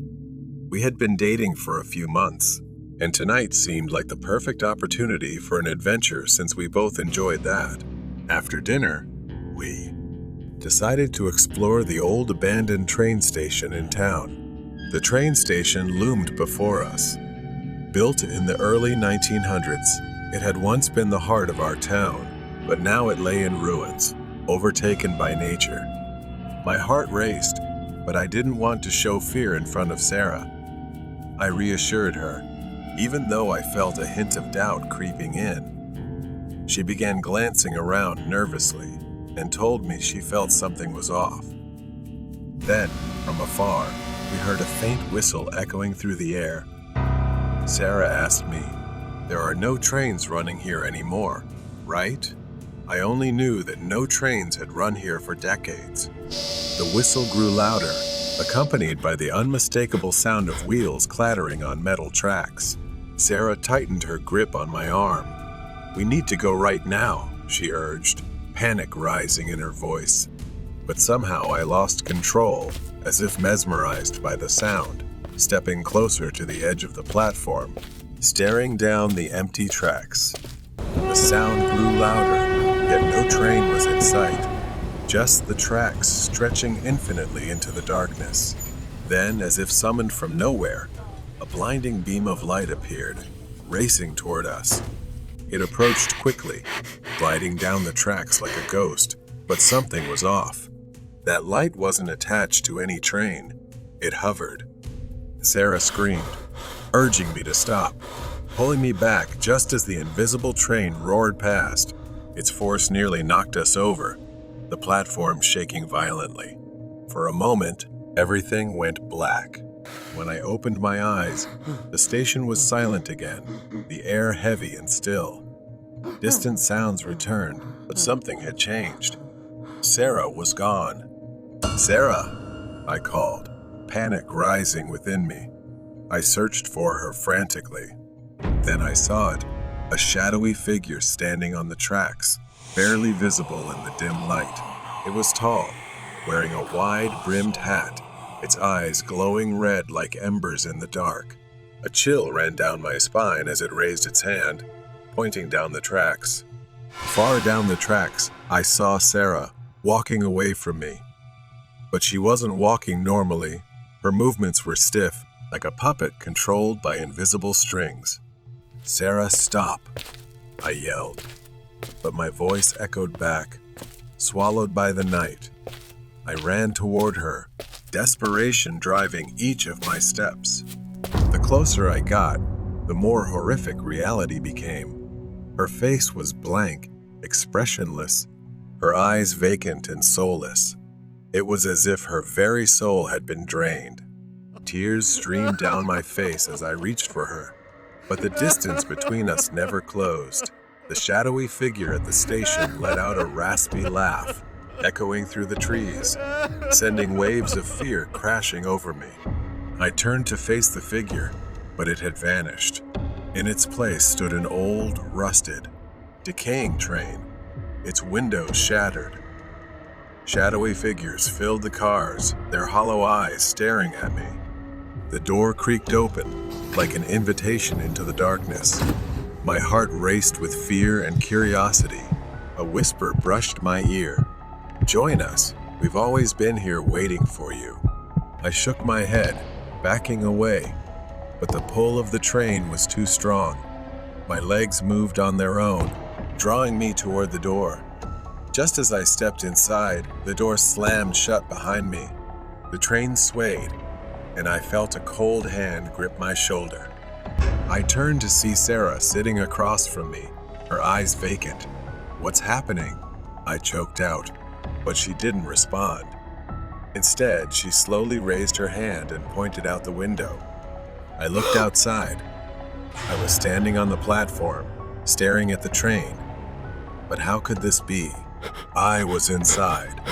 I tried to scream, but no sound escaped. The train raced faster and faster, the outside world fading into a blur in whispers. Suddenly, it stopped, and the door creaked open. Then, that dark figure appeared inside the train, leaning in close, its cold breath chilling me to the bone. "You should never have come here," it whispered, and everything went dark. When I awoke, I was lying on the cold ground, the train and station gone. All that remained was an empty field overgrown with weeds, a stark contrast to the horror I had just endured. I stood up, dazed and disoriented, and headed back to town. As I neared the town square, something caught my eye, a missing person poster. It was Sarah's face, but the date was from 10 years ago. My heart sank as I stumbled back, trying to comprehend the horror. Had I really been gone for 10 years? Or had Sarah vanished long before I ever met her? The truth was too horrific to grasp. Desperate for answers, I rushed back to the station, but when I arrived, it was gone. Only an empty field remained. The train, the darkness, the station all vanished as if they had never existed. Memories flooded back the faces of victims, broken families, the whispers of those who had vanished without a trace.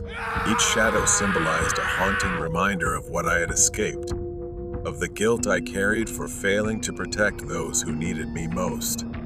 I turned away and walked on, ready to embrace the memories instead of fleeing from them.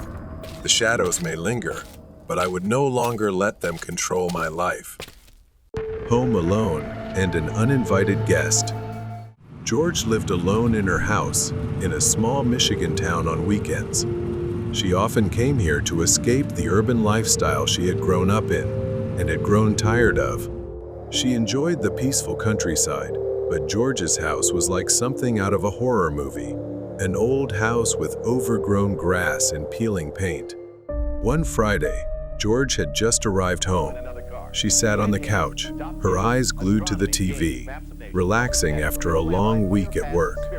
As she flipped through channels, her peace was suddenly interrupted by a knock at the door. At first, George ignored it, thinking it wasn't important. But the knocking grew louder and more persistent.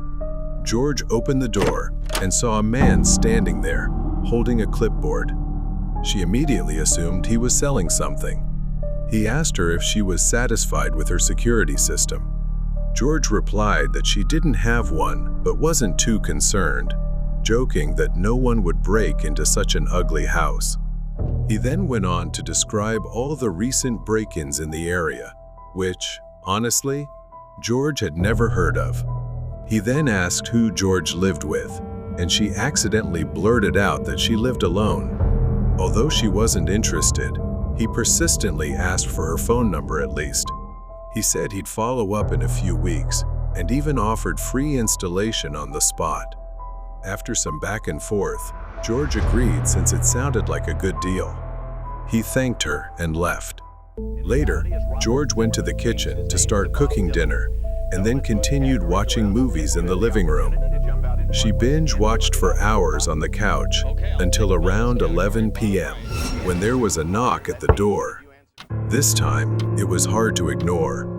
George glanced at the clock, worried.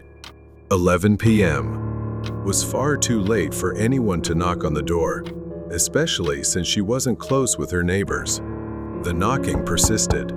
She cautiously approached the door and asked who was there, but there was no response. Thinking quickly, she lied that she had a gun, though she didn't. She hoped it would scare them off. For a moment, the knocking stopped, but then her phone rang. When she answered, the voice on the other end claimed to be from 911, saying there was a dangerous intruder in her house, and they needed to come in to handle him. They said they were standing at her door, but she was skeptical. George looked around and saw nothing unusual. Meanwhile, the knocking outside continued relentlessly. She unlocked one of the latches and hesitantly placed her hand on the doorknob. But before she could react, the door somehow opened. It wasn't a police officer like the caller claimed. It was him, the delivery man from earlier. His demeanor was erratic and strange, his eyes wide, no longer resembling a salesperson. Then he said, "You shouldn't let yourself be tricked like that. Your house really is run down, but to let your guard down like this? I think you need me." He smiled cheerfully, as if nothing had happened before. George had no idea what the hell was going on. He started telling her that his car had broken down, and he asked for a cup of hot water, saying he'd leave right after. But his expression was off. It was bad enough that she really thought he might be a burglar. Reluctantly, she went to get the water while he sat waiting in the living room. After finishing the water, he left, thanking her for the drink. She sighed in relief and moved to close the door. But as she tried to close it, his arm blocked it. A strong shove flung the door back open. She asked, Did you forget something? Don't joke like that. but no, he was slowly advancing, grinning maliciously. Instinctively, George backed away and ran into the kitchen. He chased her into the kitchen, laughing gleefully. You should have been more careful. Watching you scared is so entertaining. Then he immediately went to the knife rack and grabbed one. He swung it through the air, narrowly missing, but it grazed her sleeve, leaving George injured and in pain. Panicked, unsure of what he wanted, she ran to the front door. But when she got there, George tripped and fell while he stood over her, knife in hand. Then her eyes caught sight of a mini fire extinguisher near the door. She grabbed it and sprayed it into his face, disorienting him. She grabbed the keys hanging nearby, ran outside, got into her car, and sped off in terror. Once she reached a safe distance, she called the real police to track him down. He was eventually apprehended, and it turned out the man wasn't a random intruder, but someone who had been stalking her. He had faked the 911 call, knowing she would open the door. That night would stay with her forever, but she remained grateful to be alive. George swore to herself that no one would ever trick her into opening the door again. The terrifying escape. Jack and Jill were a young couple who had just gotten married. After a whirlwind wedding, they set off for their honeymoon on a remote island. Jack, Jill's husband, planned a trip to a secluded cabin, hoping to escape the pressures of their everyday lives. When they arrived on the island, Jill began to feel uneasy about the isolation, but Jack reassured her that it would be a relaxing getaway. They crossed the lake to the cabin. Jill noticed something odd, 4 portraits of women hanging on the wall near the fireplace, but she didn't think much of it. Soon, Jill realized the island lacked amenities. In fact, there was no cell phone signal at all.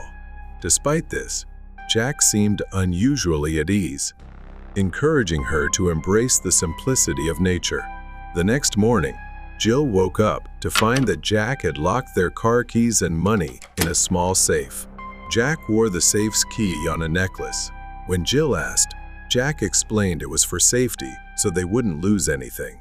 It seemed harmless, but Jill couldn't shake the strange feeling gnawing at her. She tried to push it aside and enjoy nature.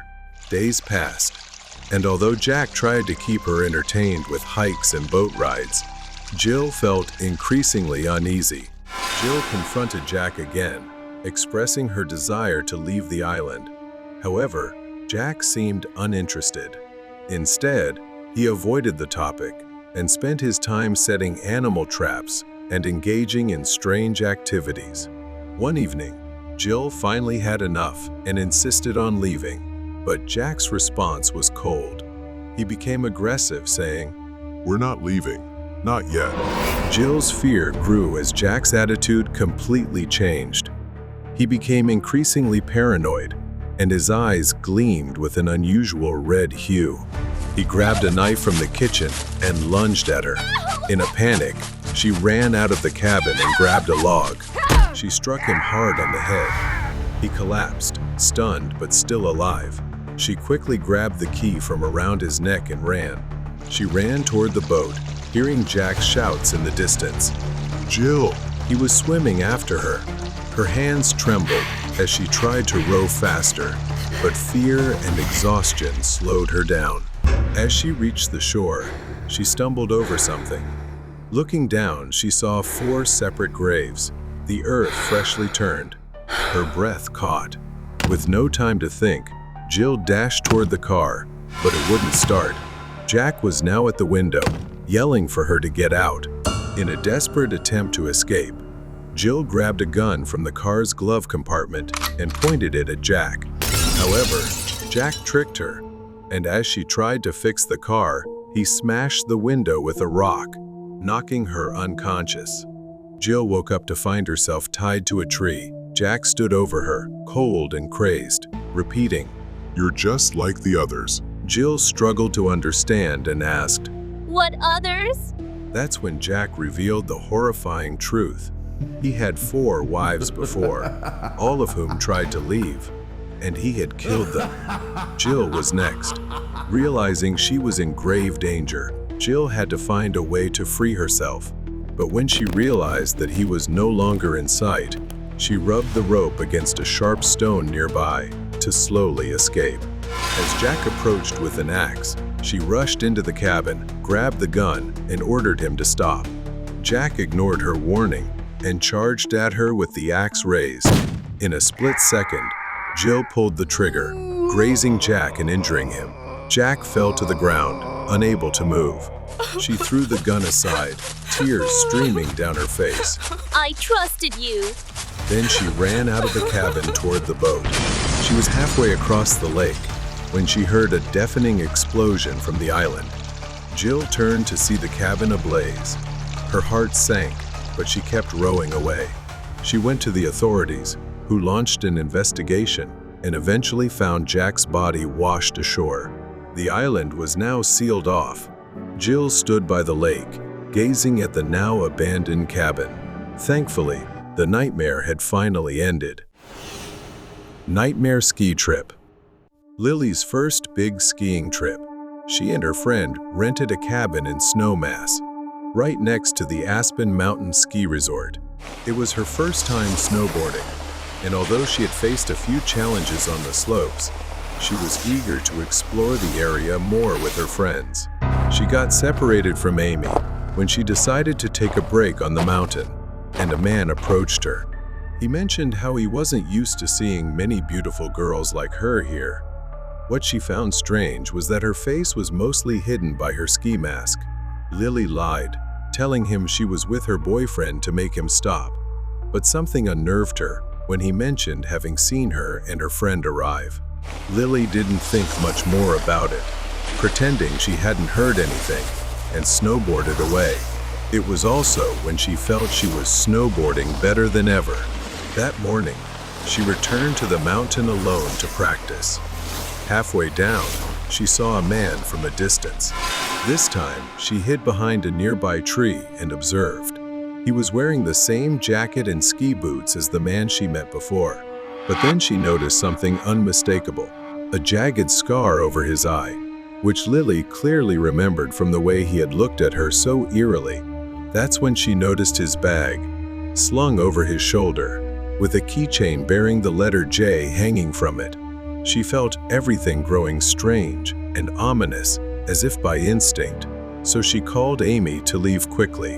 When she returned, ready to leave, a snowstorm began outside, trapping them and making it impossible to leave.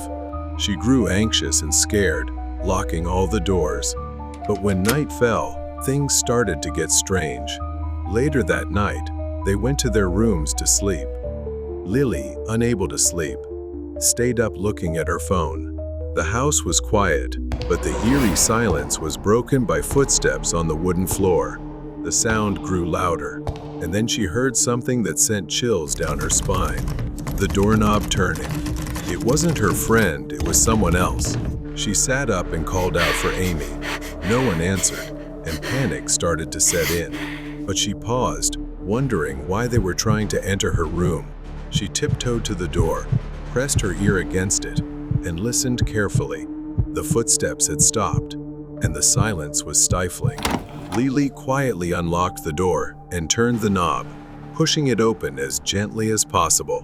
When she cracked the door open, she saw a tall man moving around the house. His shadowy figure loomed in the dim light as he seemed to try to enter their rooms. At first, she couldn't make out his features, But then, under the faint moonlight from the window, she recognized him, the man with the scar over his eye, who had said strange things to her on the mountain. He was also carrying the bag with the J keychain. Terrified, Lily gently shut the door and locked it. She grabbed her phone and quietly called 911, whispering into the phone to avoid being detected. Then, the knocking began deliberate at first, then louder and more forceful. The man was trying to get into her room. She couldn't take it any longer. Lily shouted, Get out! She yelled, telling the man she had called 911. The banging stopped, and she heard his voice from the other side of the door. All right, girl. His footsteps grew fainter as he walked away. Lily and her friend stayed locked in the room, terrified. Only when the police arrived a few minutes later could they confirm the intruder had left. The next day, Lily noticed something that made her heart race. A keychain had been left on the floor near the front door, possibly dropped by the intruder during his attempt to enter her room. Forensic experts collected it as evidence and found fingerprints on it. They analyzed the prints and matched them to a man with a criminal record known for breaking in, stalking, and harassment. Although the police had a lead, they had not yet located the intruder. The case remained open. Back home, Lily couldn't shake the thought that the man was still out there. She didn't know how he had found them, how long he had been following them, or what he might plan next. Stranger in the dark. My family was excited about the trip to my aunt's house. I had always looked forward to spending time with my cousin Luca, my closest companion. We arrived at my aunt's house, surrounded by towering trees. Luca rushed outside, her face lighting up when she saw us. After a while, we headed to the nearby store, eager to grab snacks for movie night. We excitedly filled our hands with treats. As we were about to walk home, a man called out to us. I turned around to see a well-dressed man holding a bag of chips. He smiled warmly, and instinctively, I moved closer. The man handed me the bag of chips, and his friendly demeanor put me at ease. I thanked him and walked away without giving it much thought. Night fell, and the atmosphere in the house changed. We gathered in the living room, surrounded by snacks, as we prepared to watch a movie. Suddenly, a faint sound echoed through the house, sending a shiver down my spine. I exchanged a worried glance with Luca, asking if she had locked the door. She hesitated, unsure, and decided to check. The weight felt unbearable as I stood there. My anxiety grew, and I got up to see why she was taking so long. As I stepped into the hallway, my heart stopped. Luca was lying unconscious on the floor, and a masked man was standing next to her. My breath caught in my throat as panic surged through me. I staggered back, feeling paralyzed with fear. The man noticed me and rushed forward. I turned and ran toward the kitchen, slamming the door shut behind me, locking it just as I heard him pounding on it. I glanced back at the door, the man's pounding echoing in my ears. I couldn't leave Luca behind, even though fear gripped me. Summoning all my courage, I grabbed a plate from the kitchen rack. When the noise outside stopped, I slowly opened the door for a peek.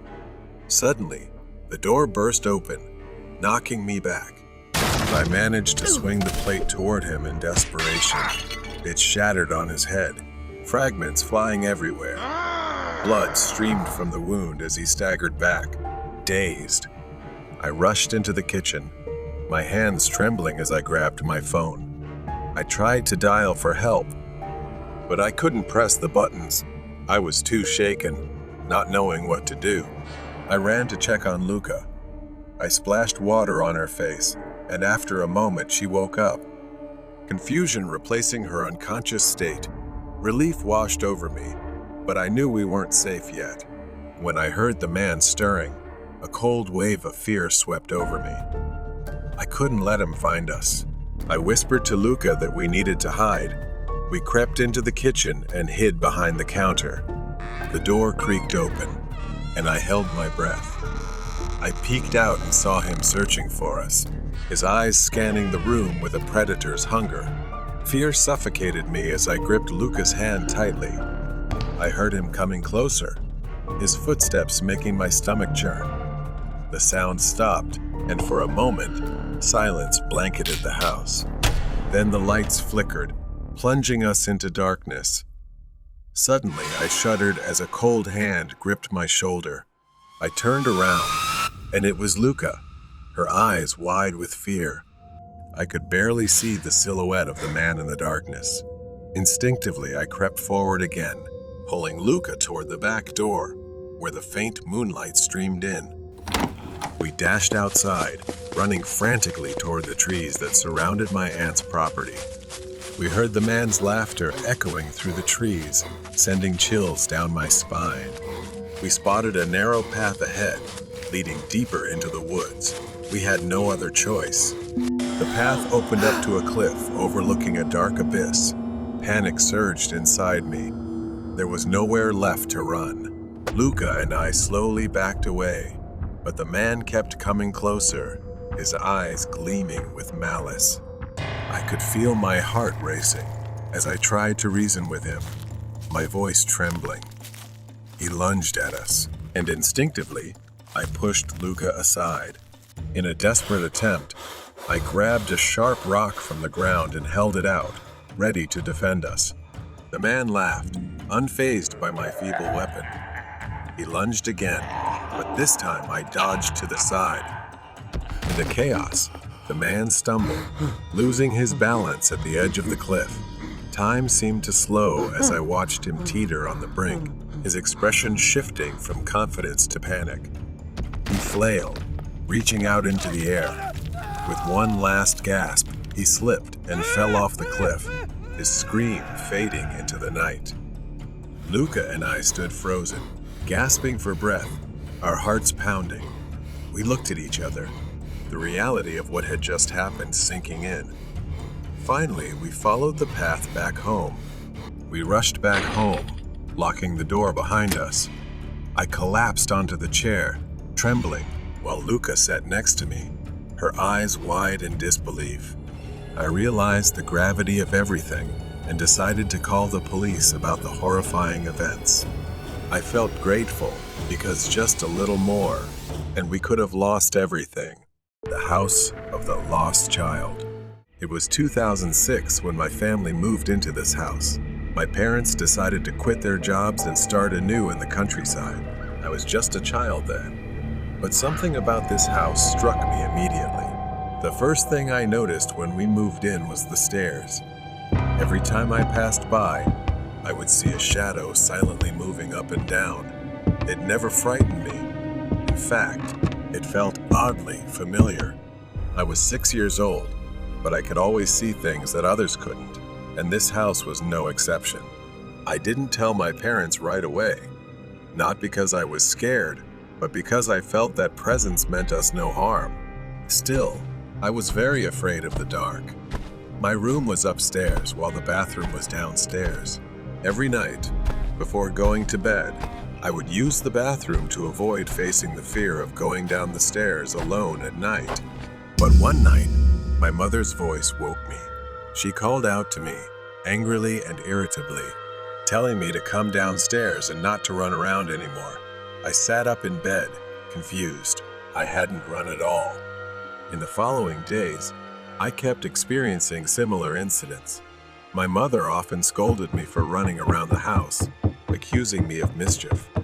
I had told her many times that I hadn't done it, but she never believed me. Then one night, the power went out, and we were almost engulfed in darkness, lit only by a few flickering candles in the living room. As we sat together, I saw it again, a shadow. It swayed back and forth, hovering over the sofa. My mother didn't see it, but I did. That presence was very strong but had no malice. That night, as we lay in bed, my mother and I heard a voice, soft yet clear as day. Mom, where are you? I'm cold. That voice belonged to a child, and it came from just outside our bedroom. My mother looked at me, eyes wide with fear. As I grew older, I began to understand that the shadow wasn't there to harm us. It wasn't a ghost trying to scare us, but a lost child searching for something. The more I thought about it, the more I realized that spirit was looking for its mother. I had a friend who could sense things like I could, and they suggested that I tell the spirit to move on. So one quiet afternoon, I stood in the living room and said to the air, "I believe your mother loves you very much. You can move on. It's time to go to a happier place." The house felt different afterward. The shadow disappeared. The footsteps stopped. No more voices at night. I thought that the spirit had finally found peace, or perhaps it needed to validate something because it had been left here and unable to move on in this house. In 2018, my aunt, Tita, who had worked abroad, returned home to retire. One evening, we sat together in the living room, sharing stories. We talked about the strange occurrences that had taken place in the house over the years. I told her about that spirit, about how my mother had once mistaken it for me because it looked like a small child. I explained how I had ultimately helped it move on. As I was speaking, I noticed something. Tita, she's crying. She started telling me a story I had never heard before. Long before I was born, my grandmother, she was pregnant with Aunt Tita. Not long after that, there was a baby boy. She named her son Angelo. Suddenly one day, Grandma left and didn't come back. At that time, Aunt and Angelo were too young to know what to do in this remote suburb. So, Angelo lay on the sofa. The boy was sick and passed away in his sleep while clutching a small glass jar that his mother had given him. He was only about 3 to 4 years old. At that time, my aunt was too young to understand what was happening and thought her brother was just sleeping until one day a neighbor came and took the boy to a small coffin and buried him. Our new house sits on this land. Perhaps the boy could not move on because he was waiting and didn't know when his mother would return. Sometime later, my aunt, the boy's sister, passed away just after we talked about him. Now, standing in front of the house, I can't shake the feeling that something has changed. Then came the unmistakable sound of soft footsteps. They echoed from the hallway behind me, moving toward the stairs. I turned around, breath caught in my throat. The shadow had returned. As I climbed the stairs, I saw the shadow standing right above and sliding into my bedroom. Upon reaching the room, I hesitated. My hand hovered over the doorknob, and just as I was about to turn it, I heard, Mom, where are you? I slowly pushed the door open, the creaking hinges filling the silent house. The room was bathed in the faint light of the moon filtering through the window, casting a cold glow over everything. My heart skipped a beat as I saw Angelo. This time, he was not just a shadow. He stood in the middle of the room, a small, frail figure, unmistakably a child. His head was bowed down. Then slowly, Angelo lifted his head, and for the first time, I saw his face. A face with deep-set eyes filled with sorrow. His mouth opened, and in a voice that sent chills down my spine, he whispered, Mom, where is she? I wanted to tell him, to explain that she had passed away. But before I could say anything, he raised a small glass jar, looking at it as if it held an ominous energy imprisoning his soul. Angelo stood still, clutching the jar, looking at me with hollow eyes. I had to do something. I couldn't let Angelo remain trapped forever. I took a deep breath, my voice trembling as I finally spoke to Angelo, telling him that his mother was no longer here. I told him to always believe that she loved him, so I urged him to move on. For a moment, Angelo's expression softened, but then he tightened his grip on the jar. His voice rang out again, firm and more desperate. Where is my mom? I want to see her. As if he didn't believe the words I was saying. Tears welled up in my eyes as I realized there were no words that could satisfy him. He wasn't just seeking peace. He wanted his mother, and nothing else mattered more than that. I could feel the air shift, the temperature drop, and for the first time in years, I felt fear. I couldn't let him stay.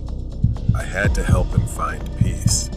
Without thinking, I stepped toward him, my hands trembling. "Angelo, I can help you find her. But first, you need to let go, to release everything." His gaze shifted from the jar to me, his hollow eyes filled with confusion and longing. Slowly, very slowly, he began to loosen his grip on the jar.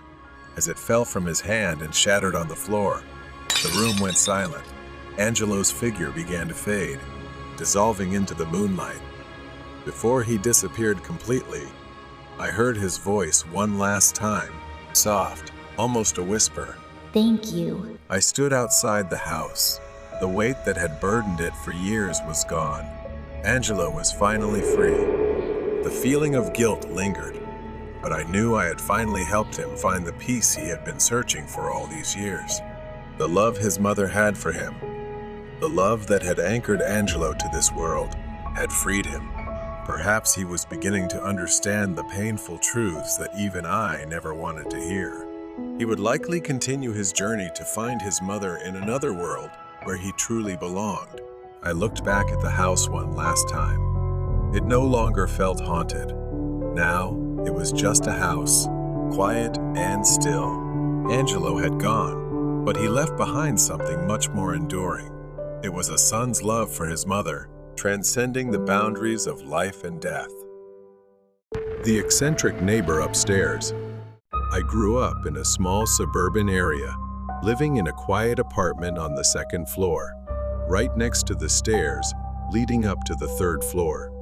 There was one thing that always bothered me, the man who lived upstairs, almost as if he was the only one there. Mr. Huns was a middle-aged man who never spoke to anyone in the building. The kids in the building avoided him. Every morning, Mr. Huns would walk down to the sidewalk in front of his apartment and, with an odd, meticulous habit, water the grass. Only the grass. No flowers, no bushes, just small patches of grass by the sidewalk. His movements were strange, almost robotic. No one ever spoke to him. He was the kind of person everyone avoided. One night, Charlie came over for a sleepover. We watched a basketball game that evening and then went to bed. But Charlie couldn't let it go. He became obsessed with learning more about Mr. Huns. Does he have a wife? A family? Charlie sat up, his curiosity reigniting. His face lit up with a mischievous grin, and before I knew it, he was heading for the door. I hated this, but out of concern, I reluctantly followed him. We snuck out of our apartment and headed up to the third floor. I stayed back to lock the door before leaving. Charlie was already going up the stairs. I caught a glimpse of him. Charlie, please stop, don't. When I reached the top, I saw Charlie standing outside Mr. Huns' apartment, his right hand on the doorbell. Charlie, what the heck? Stop it! Without warning, Charlie turned to me and said, Get ready to run. All right, run. We bolted down the stairs like our lives depended on it. Who's there? I heard Mr. Huns stepping out of his apartment. Then the door slammed shut behind us, and we could hear his footsteps coming closer and closer. We gasped for breath, panicking as we ran down the hallway. Reaching my door, Charlie began to freak out, and I broke into a sweat when I realized I didn't have the keys. Charlie yanked me into a dimly lit storage room at the end of the hall. We crouched behind a pile of boxes, trying to make ourselves as small as possible so he wouldn't see us. Minutes passed as we carefully listened to the diminishing sound of footsteps, fading into near silence. We thought he had left and sighed in relief. Just as we turned the corner in the hallway, a few seconds later, I felt something was off. Suddenly, I was grabbed by the collar from behind. Charlie was walking ahead of me, so who was behind me? I slowly turned my head to look, and it was him. He had a firm grip on my shirt, and my feet were no longer touching the ground. Then, he lifted me into the air. Charlie froze, his mind spinning. Too scared, he ran away and left me there. I felt like I was being suffocated by his strength. The man leaned in close to my face and said, "Hey kid, you messed with the wrong person." In my despair, as my vision began to blur, I saw Charlie coming back. He moved silently, like a shadow, sneaking up behind the man. He was signaling to me. I understood and started struggling against the man to distract him. Taking advantage of the man's distraction, Charlie kicked the back of his knee, causing him to stumble and lose balance, making me fall to the ground as well. Seizing the opportunity, we escaped right then and there. Once we were outside the apartment, everything would be over. Reaching the first floor, Charlie ran to the emergency exit and banged on it, but it seemed to be locked. Realizing that we might not escape, just then, the door opened from the outside. A woman was there, asking what we were doing. I heard his footsteps growing fainter. Perhaps we had escaped. When we got back home, Charlie and I were punished.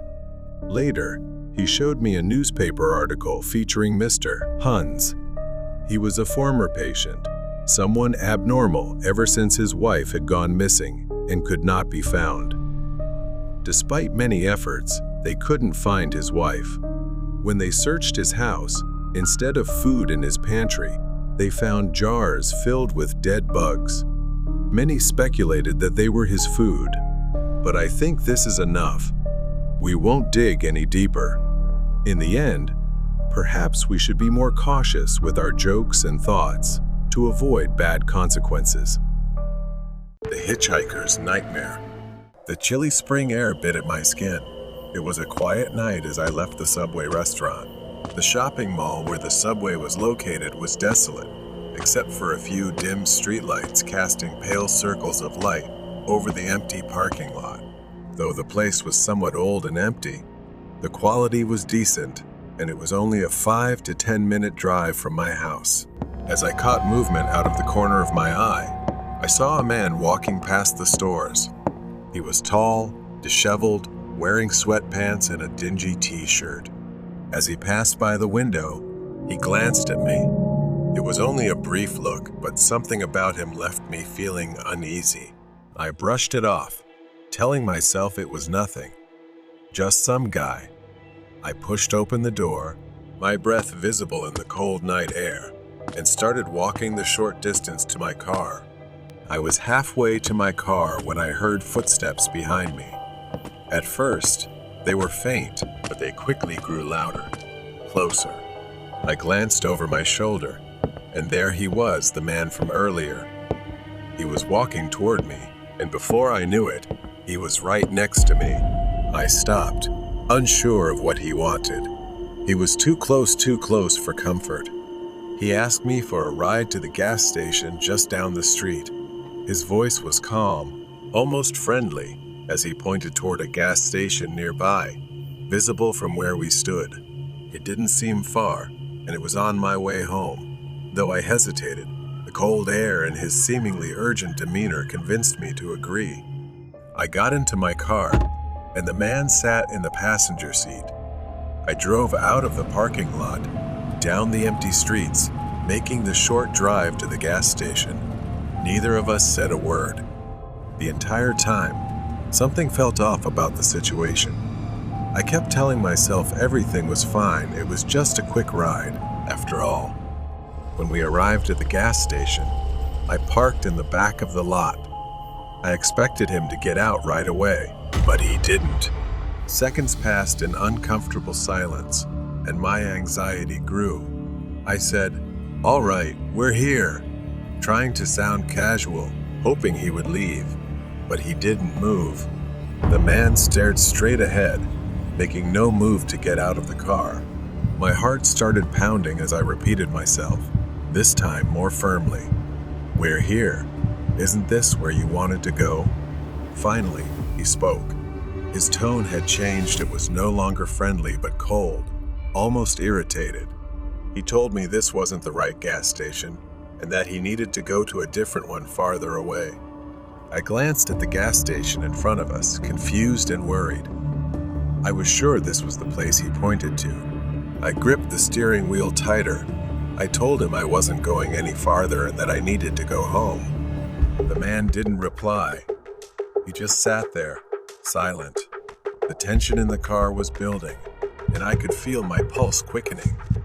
I asked him to get out, my voice now shaky. He refused and said no. I glanced around the gas station, looking for someone who might help. A few cars were parked under the bright lights, but I didn't dare move. He seemed stubborn, and I was scared he might harm me. I felt trapped, like the walls of the car were closing in on me. Suddenly, a noise broke the tension, a car door slamming nearby.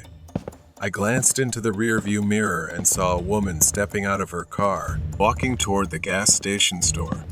Seeing someone else, even from a distance, gave me a brief surge of courage. I turned back to him, my voice stronger this time. "I need you to get out of my car, right now." His expression hardened, his eyes narrowing as he leaned slightly toward me. His voice was low, almost a whisper, as he said he wouldn't get out until I took him where he needed to go.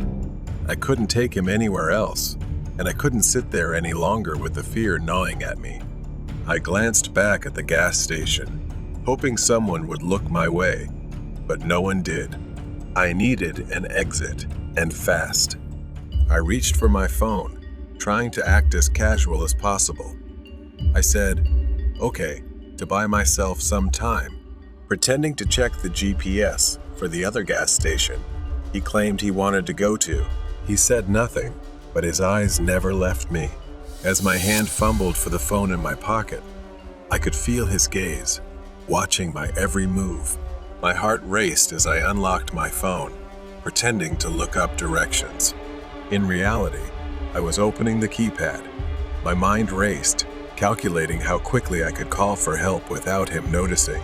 But before I could act, he suddenly lunged at me, grabbing my wrist. Panic exploded in my chest. He squeezed my wrist painfully as he leaned closer, his face just inches from mine. I tried to pull away, but he held me tight. His voice was cold, threatening, telling me not to even think about it. I froze. My breath became shallow as I tried to stay calm and think of a way out. The gas station lights cast harsh shadows on his face, making him look even more terrifying. Out of the corner of my eye, I saw a police car pulling into the gas station, its headlights sweeping over the parking lot. The other man must have seen it too, because his hand suddenly loosened my wrist. Without warning, he let go of my wrist, opened the door, and got out of the car. He didn't look back, just walked quickly into the darkness behind the gas station. For a few minutes, I sat there in stunned silence, trying to process what had just happened. My wrist throbbed where he had grabbed me, but I was too shaken to focus on the pain. I took a deep breath, my hands trembling as I started the engine. I didn't want to stay there any longer. Without looking back, I drove out of the parking lot and onto the road, my headlights cutting through the darkness.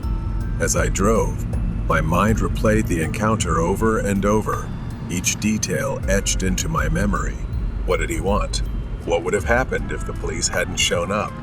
One thing was certain, I would never make the mistake of letting a stranger into my car again. When I finally got home, I parked in my driveway and sat in the silence of my car for a long time, staring out at the empty street.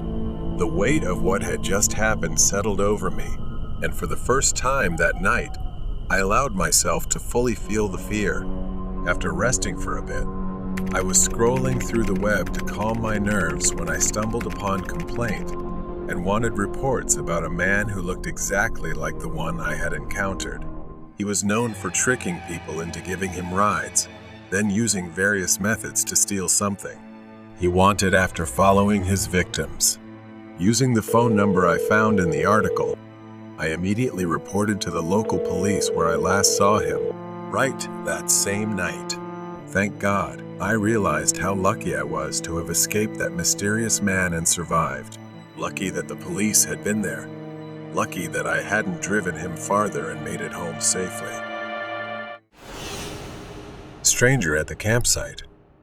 A woman, Lena, in her 20s, stood at the edge of the familiar trail leading to her campsite. Her hiking backpack was slung over her shoulders, and a neatly rolled up tent was strapped to it. She breathed in the fresh air, savoring the tranquility of nature. Lena had been camping here for years, escaping the monotony of her small town. The forest was her refuge. Lena moved forward, following the trail leading to the lake. The setting sun filtered through the trees.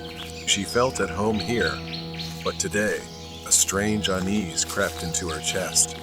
As Lena rounded the corner and arrived at the clearing by the lake, her heart skipped a beat. Standing near the water's edge was a man. He appeared to be in his 40s, wearing regular swim trunks and a faded white t-shirt. His small tent was already set up, not far from where hers would be. He was staring out across the lake, his back turned to her. Lena hesitated for a moment. She usually camped alone, and seeing someone else here made her feel uneasy.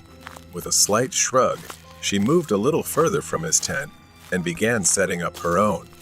She gathered large stones, arranging them into a neat circle to prepare for her campfire later. As she was absorbed in her work, she noticed movement.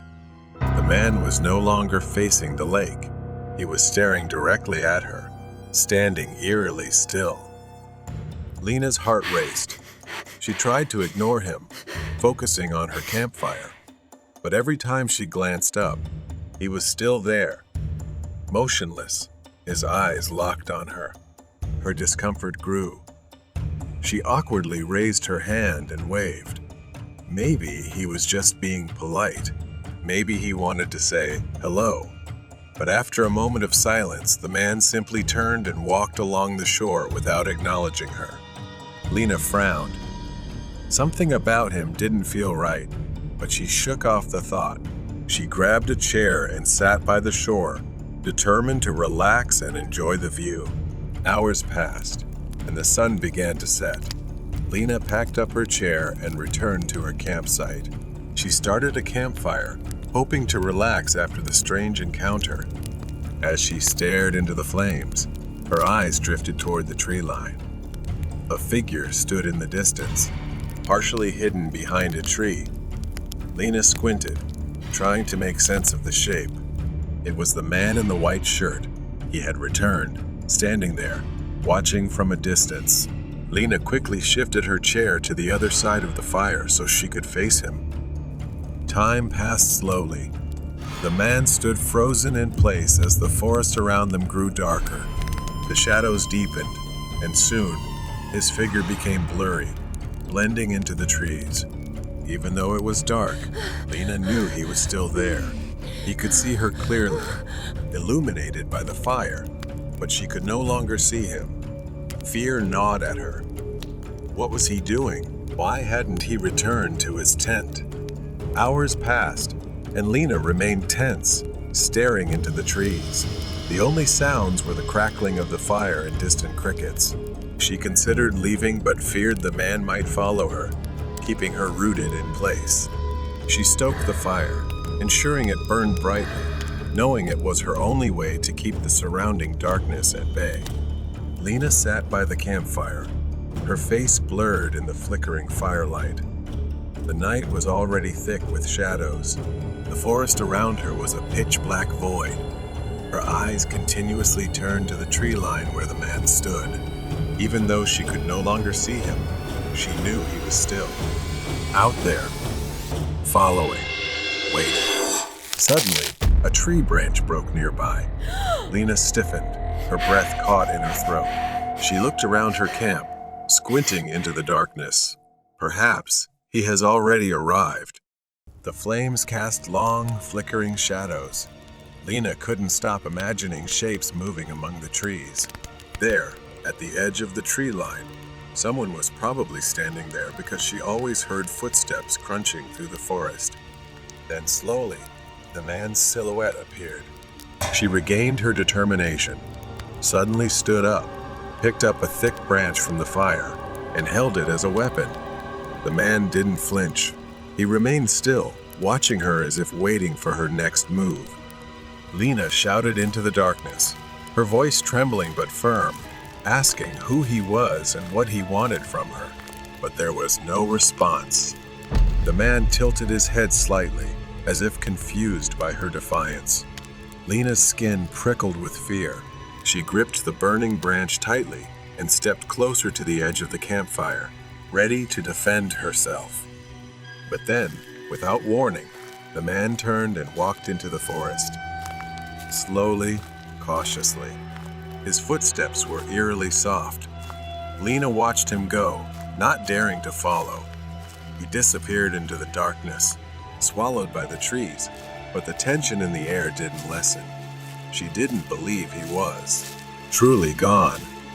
The night dragged on. Lena struggled to stay alert, her body heavy with exhaustion, her mind clouded with fear. The fire had burned down, casting only a faint light. Despite her best efforts, her eyes began to droop. She couldn't fight it any longer. After only a short while, Lena was startled awake by a faint sound, her eyes snapping open. The fire was nearly out. Only a few embers remained. The air was cold and damp. For a moment, she was disoriented, unsure if she had imagined the sound. But then she heard the faint rustling sound again, this time coming from behind the tent. Lena's heart raced. She stood up slowly, creeping carefully to avoid making any noise. She grabbed a nearly burnt-out branch from the fire, gripping it tightly. She cautiously walked around the tent, following the sound. The rustling grew louder as she approached the back of the tent. Lena tightened her grip on the branch. She took a deep breath and rounded the tent, only to find a squirrel nibbling away. The area behind the tent was empty. Lena frowned, confused. She could have sworn she heard something like footsteps. She returned to the fire, scanning the surroundings. The first light of dawn began to filter through the trees. Lena's body was stiff from sitting for hours, her eyes heavy from the sleepless night. It seemed like she was very lucky. For some reason, the man never returned, and she saw no sign of him for hours. But the insecurity is still there. Lena quickly packed her things, wasting no time. She glanced nervously at the tree line. The forest remained quiet and still, as if the events of the previous night had never happened, and she wished that were true. She slung her backpack over her shoulders and began walking briskly toward her car. Her legs trembled. Every rustling leaf or snapping twig made her jump, but the trail remained empty. As Lena neared the parking lot, she began to feel a sense of relief. She could see her car up ahead, the only vehicle in sight. She quickened her pace, eager to leave the forest and the strange man behind. But as she reached the clearing, she froze in her tracks. His tent was still there. She slowly, cautiously, walked toward it. The tent flap was slightly open, the inside dark, but there was nothing there. Lena backed away, her mind racing. What kind of game was this? Was he even real? She snapped out of it and hurried toward her car. She slammed the door shut, her hands trembling as she started the engine, and drove off. As Lena sped down the winding road, she glanced into her rearview mirror. Standing at the edge of the forest, partially hidden by the trees, was the man in the white shirt. His hand was raised, thumb out, as if hitchhiking. Lena pressed the gas pedal harder, her car speeding away, and she never looked back or returned to that forest again. It left her with an unforgettable memory, perhaps the worst camping trip she'd ever had. The house of the lost child. It was 2006 when my family moved into this house. My parents decided to quit their jobs and start anew in the countryside. I was just a child then. But something about this house struck me immediately. The first thing I noticed when we moved in was the stairs.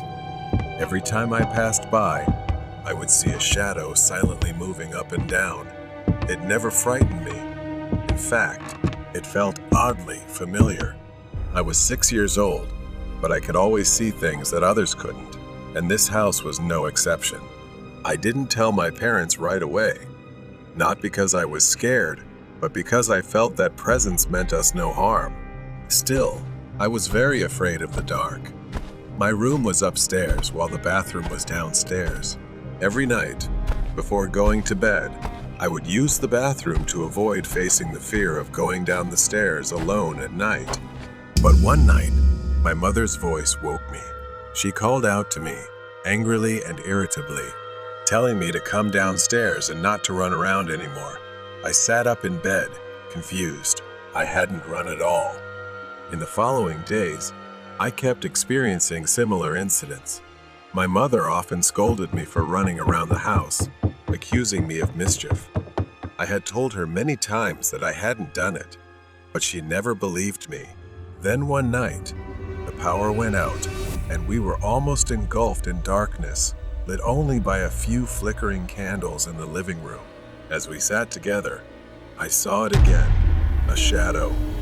It swayed back and forth, hovering over the sofa. My mother didn't see it, but I did. That presence was very strong but had no malice. That night, as we lay in bed, my mother and I heard a voice, soft yet clear as day. "Mom, where are you? I'm cold." That voice belonged to a child, and it came from just outside our bedroom. My mother looked at me, eyes wide with fear. As I grew older, I began to understand that the shadow wasn't there to harm us. It wasn't a ghost trying to scare us, but a lost child searching for something. The more I thought about it, the more I realized that spirit was looking for its mother. I had a friend who could sense things like I could, and they suggested that I tell the spirit to move on. So one quiet afternoon, I stood in the living room and said to the air, "I believe your mother loves you very much. You can move on. It's time to go to a happier place." The house felt different afterward. The shadow disappeared. The footsteps stopped. No more voices at night. I thought that the spirit had finally found peace, or perhaps it needed to validate something because it had been left here and unable to move on in this house. In 2018, my aunt, Tita, who had worked abroad, returned home to retire. One evening, we sat together in the living room, sharing stories. We talked about the strange occurrences that had taken place in the house over the years. I told her about that spirit, about how my mother had once mistaken it for me because it looked like a small child. I explained how I had ultimately helped it move on. As I was speaking, I noticed something. Tita, she's crying. She started telling me a story I had never heard before. Long before I was born, my grandmother, she was pregnant with Aunt Tita. Not long after that, there was a baby boy. She named her son Angelo. Suddenly one day, Grandma left and didn't come back. At that time, Aunt and Angelo were too young to know what to do in this remote suburb. So, Angelo lay on the sofa. The boy was sick and passed away in his sleep while clutching a small glass jar that his mother had given him. He was only about 3 to 4 years old. At that time, my aunt was too young to understand what was happening and thought her brother was just sleeping until one day a neighbor came and took the boy to a small coffin and buried him. Our new house sits on this land. Perhaps the boy could not move on because he was waiting and didn't know when his mother would return. Sometime later, my aunt, the boy's sister, passed away just after we talked about him. Now, standing in front of the house, I can't shake the feeling that something has changed. Then came the unmistakable sound of soft footsteps. They echoed from the hallway behind me, moving toward the stairs. I turned around, breath caught in my throat. The shadow had returned. As I climbed the stairs, I saw the shadow standing right above and sliding into my bedroom. Upon reaching the room, I hesitated. My hand hovered over the doorknob, and just as I was about to turn it, I heard, "Mom, where are you?" I slowly pushed the door open, the creaking hinges filling the silent house. The room was bathed in the faint light of the moon filtering through the window, casting a cold glow over everything. My heart skipped a beat as I saw Angelo. This time, he was not just a shadow. He stood in the middle of the room, a small, frail figure, unmistakably a child. His head was bowed down. Then slowly, Angelo lifted his head, and for the first time, I saw his face. A face with deep-set eyes filled with sorrow. His mouth opened, and in a voice that sent chills down my spine, he whispered, "Mom, where is she?" I wanted to tell him, to explain that she had passed away. But before I could say anything, he raised a small glass jar, looking at it as if it held an ominous energy imprisoning his soul. Angelo stood still, clutching the jar, looking at me with hollow eyes. I had to do something. I couldn't let Angelo remain trapped forever. I took a deep breath, my voice trembling as I finally spoke to Angelo, telling him that his mother was no longer here. I told him to always believe that she loved him, so I urged him to move on. For a moment, Angelo's expression softened, but then he tightened his grip on the jar. His voice rang out again, firm and more desperate. "Where is my mom? I want to see her." As if he didn't believe the words I was saying, tears welled up in my eyes as I realized there were no words that could satisfy him. He wasn't just seeking peace. He wanted his mother, and nothing else mattered more than that. I could feel the air shift, the temperature drop, and for the first time in years, I felt fear. I couldn't let him stay. I had to help him find peace. Without thinking, I stepped toward him, my hands trembling. "Angelo, I can help you find her. But first, you need to let go, to release everything." His gaze shifted from the jar to me, his hollow eyes filled with confusion and longing. Slowly, very slowly, he began to loosen his grip on the jar. As it fell from his hand and shattered on the floor, the room went silent. Angelo's figure began to fade, dissolving into the moonlight. Before he disappeared completely, I heard his voice one last time, soft, almost a whisper. "Thank you." I stood outside the house. The weight that had burdened it for years was gone. Angelo was finally free. The feeling of guilt lingered, but I knew I had finally helped him find the peace he had been searching for all these years. The love his mother had for him, the love that had anchored Angelo to this world, had freed him. Perhaps he was beginning to understand the painful truths that even I never wanted to hear. He would likely continue his journey to find his mother in another world where he truly belonged. I looked back at the house one last time. It no longer felt haunted. Now, it was just a house, quiet and still. Angelo had gone, but he left behind something much more enduring. It was a son's love for his mother, transcending the boundaries of life and death. The Stranger's Chase at Dunkin' Donut. It was just another regular shift at Dunkin', where I work part-time. The night shift is my usual shift, and tonight was no different. We usually close at 9 p.m., and I've grown used to the quiet that settles over the store as night falls. We had to clean up everything, and my coworker hadn't shown up yet. But that wasn't unusual. I was fine handling the store by myself. The inside of this Dunkin' was larger than most, with a few booths and tables scattered around. I had spent the last few hours in silence. No one had come in, and the last customer had left by 8:30 p.m. With only a few minutes left until closing, I walked around as usual, wiping down tables and making sure everything was tidy. As I passed by, heading back to the counter to clean up, something made my heart race. I hadn't noticed him before, but there was a man crouched down, almost hiding in the corner, completely out of sight from behind the counter. Everything seemed to freeze as his eyes locked with mine the moment I saw him. For a second, neither of us moved. The man slowly stood up. He was of average height, skinny, with messy hair and disheveled clothes. I asked him if he was okay, my voice trembling as I tried to stay calm.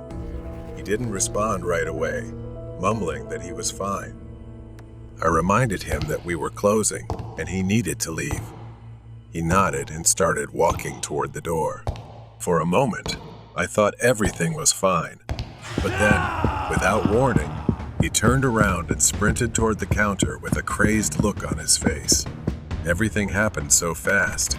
He didn't head for the door. He ran straight behind the counter, his eyes locked on the cash register. I began to realize what was happening.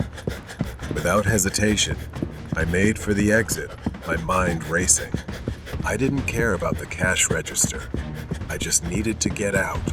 Guys like him are dangerous, and they usually carry weapons. I had to be smart about this. But before I could reach the door, his voice rang out, loud and threatening. He shouted, his voice filled with anger. Stop. Froze for a second, but instinct kicked in, and I kept moving, my heart pounding in my chest. I pushed the door open and ran out, without looking back. I thought he would be inside to rob the store, but I was wrong. He chased after me, running through the parking lot, and fear gripped me like never before. I looked around the area, but most of the stores were dark and closed. I spotted a gas station in the distance, its lights flickering like a beacon of hope. I ran faster, my breath quickening, and he was still behind me. The distance between us seemed to shrink. I burst into the gas station, my chest heaving with each breath. It was the closest place still open. As I ran inside, I shouted for someone to call the police. My voice was panicked and full of fear, echoing through the empty space. The clerk behind the counter and a lone customer turned to look at me. Startled, I ran past them, heading straight for the back of the store. A small restroom sign caught my attention. My fingers fumbled with the lock as I rushed inside. The flickering light in the small restroom, combined with the smell of bleach, heightened my tension. I was shaking uncontrollably. Leaning against the door, I took a deep breath, trying to calm myself. I reached into my pocket, my hands trembling as I pulled out my phone and called the police. The dispatcher reassured me that officers were on their way, but the minutes felt like hours as I waited. I pressed my ear against the bathroom door, listening for any sign of him. Nothing. The silence was suffocating. Was he following me? Was he out there, lurking? I couldn't shake the feeling that something was wrong and that whatever awaited me outside wasn't over. After what felt like an eternity, I slowly unlocked the bathroom door and peeked outside. The gas station was eerily silent. The cashier was no longer behind the counter, and the customer had disappeared. I cautiously stepped out further. The dim lights cast long shadows over the shelves. I walked carefully, my own footsteps suddenly too loud. My eyes darted to the door, but there was no sign of the man outside. For a brief moment, a wave of relief washed over me. Then I saw him. Through the glass window, his face appeared pale and terrifying. His wild eyes pressed against the glass like something from a nightmare. His eyes locked onto mine, a twisted smile spreading across his face. He smiled grotesquely, almost stretching from ear to ear. Then he breathed onto the glass, writing the word "run." It felt like a challenge, daring me to try escaping. He slowly dragged his finger down the window, the screeching sound sending chills down my spine. He was waiting like a predator, knowing that eventually I would have to come out. Panic surged within me again. I rushed toward the back exit, hoping it would lead to some way out. As I pushed the door open, I found myself outside again, this time in the alley behind the station. My breath fogged the cold air as I frantically looked around for somewhere to hide. The alley was narrow, with tall brick walls on either side, dark and unwelcoming. A few trash bins lined the path, but it was mostly empty. I had to make a choice. The only way out was forward or back to the gas station, where he might be waiting for me. I didn't have time to think. I started running, my body moving on instinct. As I ran, I glanced over my shoulder, nothing behind me. Still, fear gripped me tightly. This alley too dark, too unknown, leaving me vulnerable to whatever could come. I turned the corner and was met with a dead end. My heart sank as I saw the towering chain link fence blocking my way. I could hear my own breath, ragged and loud, and feel the cold sweat on my skin. Maybe there was no way out. Footsteps echoed behind me. Slow. Maybe he was coming closer. My body froze in place as the sound grew louder, the rhythm unsettling in its calmness. I wanted to run, but there was nowhere to go. My back pressed against the cold brick wall as I realized I had no other choice but to face him. He appeared at the end of the alley, his eyes locked onto mine with that twisted smile. His steps slowed as he moved into the faint light, his shadow stretching unnaturally across the ground. In his hand, he held an iron rod. My heart was pounding in my chest. My legs were shaking. Then he spoke. "You can't run forever." His voice was low, mocking, and dragged the iron bar across the road with screeching sounds. My mind seemed to be spinning. I scanned the alley, desperately searching for anything that could help me. Without thinking, I grabbed a broken brick lying near the trash cans. I knew it wasn't enough to stop him, but I had no other choice. It was all I had. He stopped just inches from me, smirking. "You really think that's going to stop me?" I didn't answer. I didn't need to. As he took one more step toward me, I swung the brick with all my strength. In the moment, he was too focused on taunting me. Turning away smugly, I threw the brick, and it hit him square in the head. For a second, everything froze. He staggered back, the smile vanishing from his face as blood trickled down his forehead. I didn't wait to see what happened next. I seized the moment and ran. I didn't look back. All I could think about was getting as far away as possible. The sound of sirens tore through the night air in the distance. The police were coming, but I didn't stop running. Right then, the screech of tires cut through the air as police cars appeared. 3 patrol cars pulled into the gas station, red and blue lights flashing furiously. I could see the officers jump out, guns drawn, moving with urgency. I tried to shout, trembling as I pointed toward the alley. "He's over there." The officer nodded quickly and signaled to the others. They disappeared into the alley, their flashlights cutting through the darkness as they shouted commands.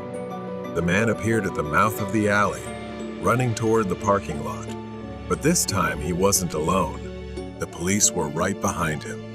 His wild eyes darted in every direction as he desperately searched for a way out, but he was surrounded.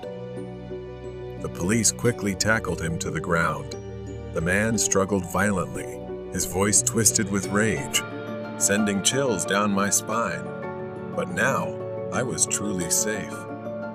The flashing lights of the police cars began to fade as I sat on the cold sidewalk, trying to piece together everything that had happened. It was over, but the horror still lingered. The troublemaker at Starbucks. Lai had just graduated from college and found a temporary job, which left her struggling to find a place to live. Lai rented a small apartment near a Starbucks, where she worked as a barista. Starbucks was a hangout spot for local musicians and artists, the kind of crowd who knew their coffee. It stayed open until midnight, sometimes even later on weekends. Lai worked the night shift, a shift most employees weren't fond of. The pay was decent, though not great, but the shifts were quiet. However, there was always something unsettling about the empty cafe late at night, especially toward closing time. She spent most of her time cleaning and making coffee to keep herself busy. Nick, a friend of Lai's, would sometimes drop by to keep her company. He knew everyone who worked there. But one summer night, everything changed. Nick wasn't there that evening.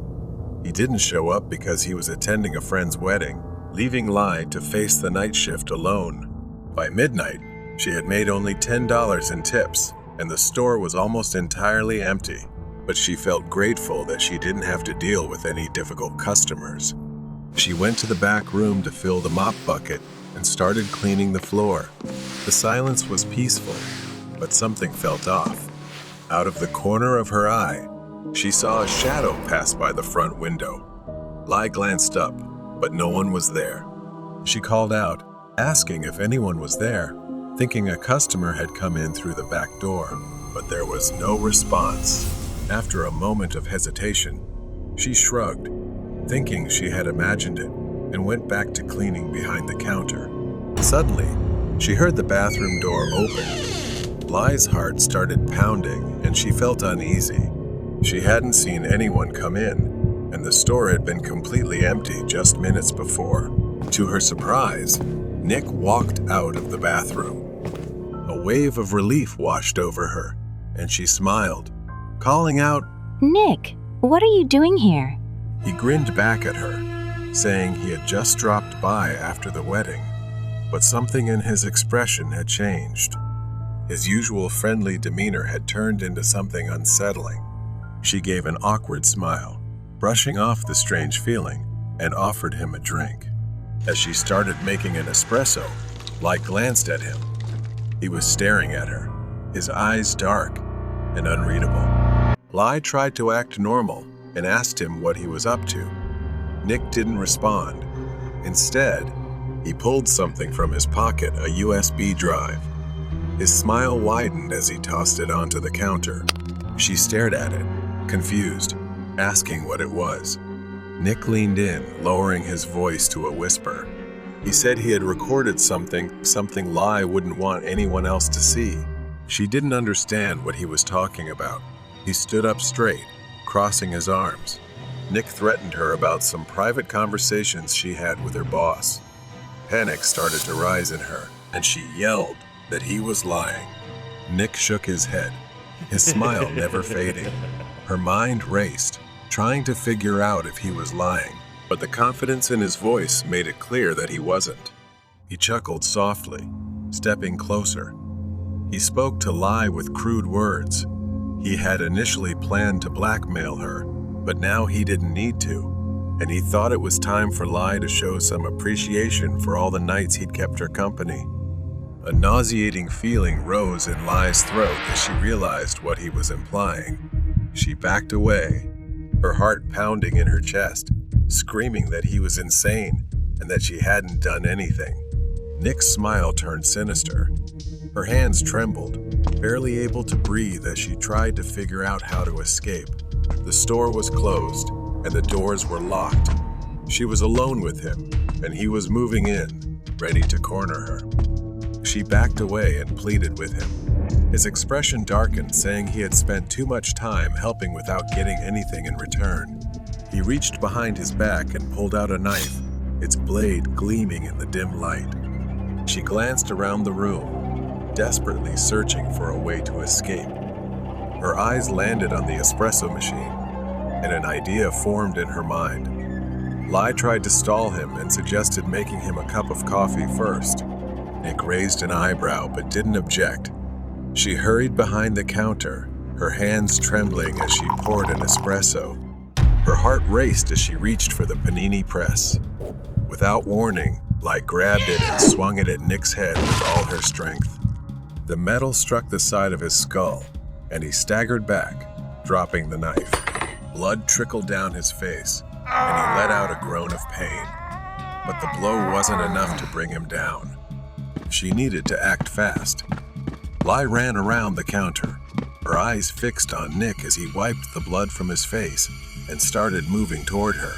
She frantically scanned the room for another weapon or an escape. Nick moved slowly, deliberately, as if he knew Lai had nowhere to run. His smile had vanished, replaced by a grim expression.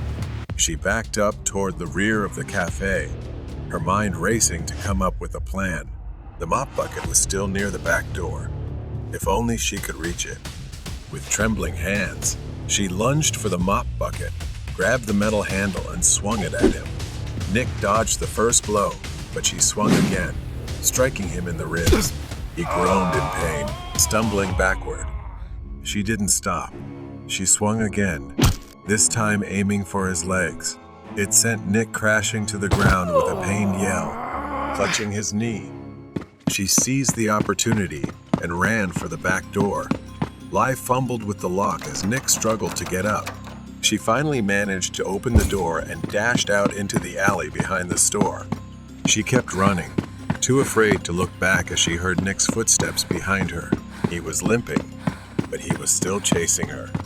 Lai rounded a corner and spotted a large metal dumpster near the end of the alley.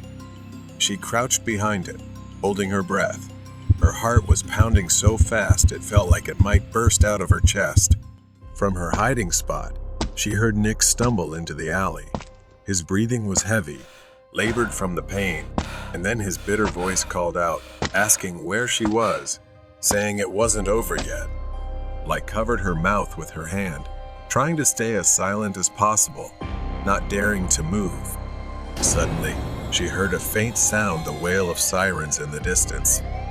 Maybe someone had heard the commotion and called the police. Nick began limping back toward the Starbucks, his footsteps growing fainter as he disappeared into the night. Her legs were shaking so much, she could barely stand. She knew she had to leave before he came back.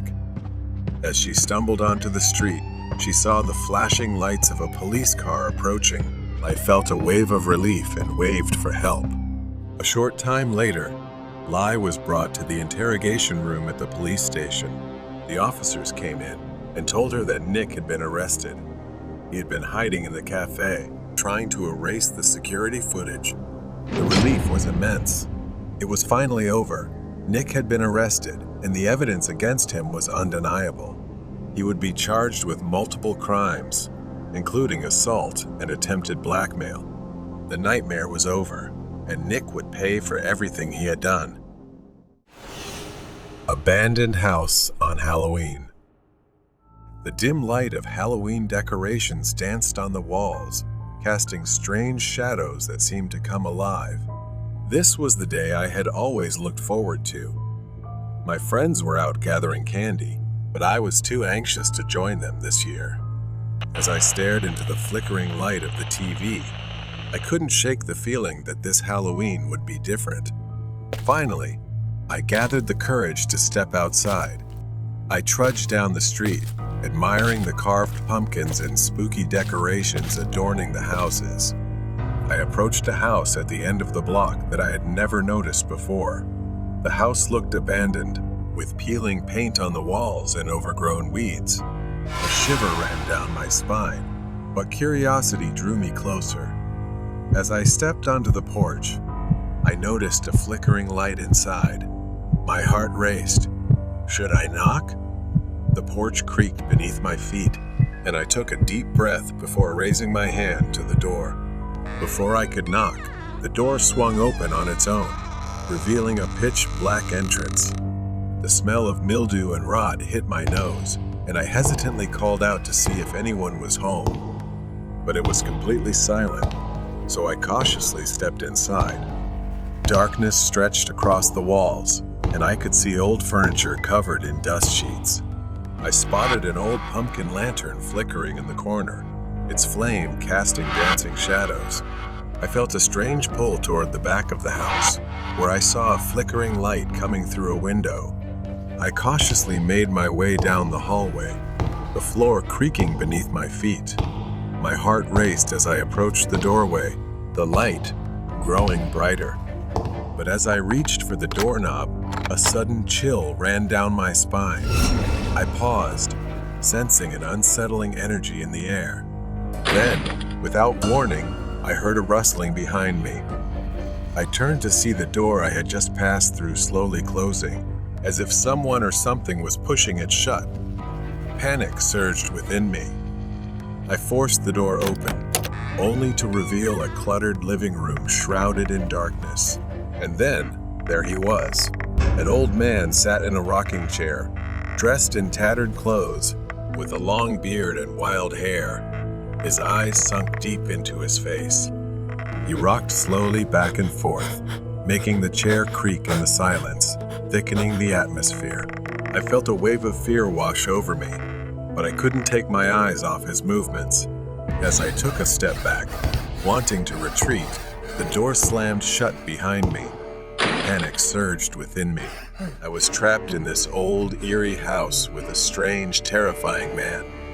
Suddenly, the old man spoke, his voice hoarse and deep. "You've come for the treats, haven't you?" My throat tightened as I nodded slowly, fear coursing through me. I could hardly make out his features in the dim light. He reached into his pocket and pulled out a handful of something that looked like candy, extending his hand toward me, saying it was specially for me. But something felt off. It looked dark and uninviting.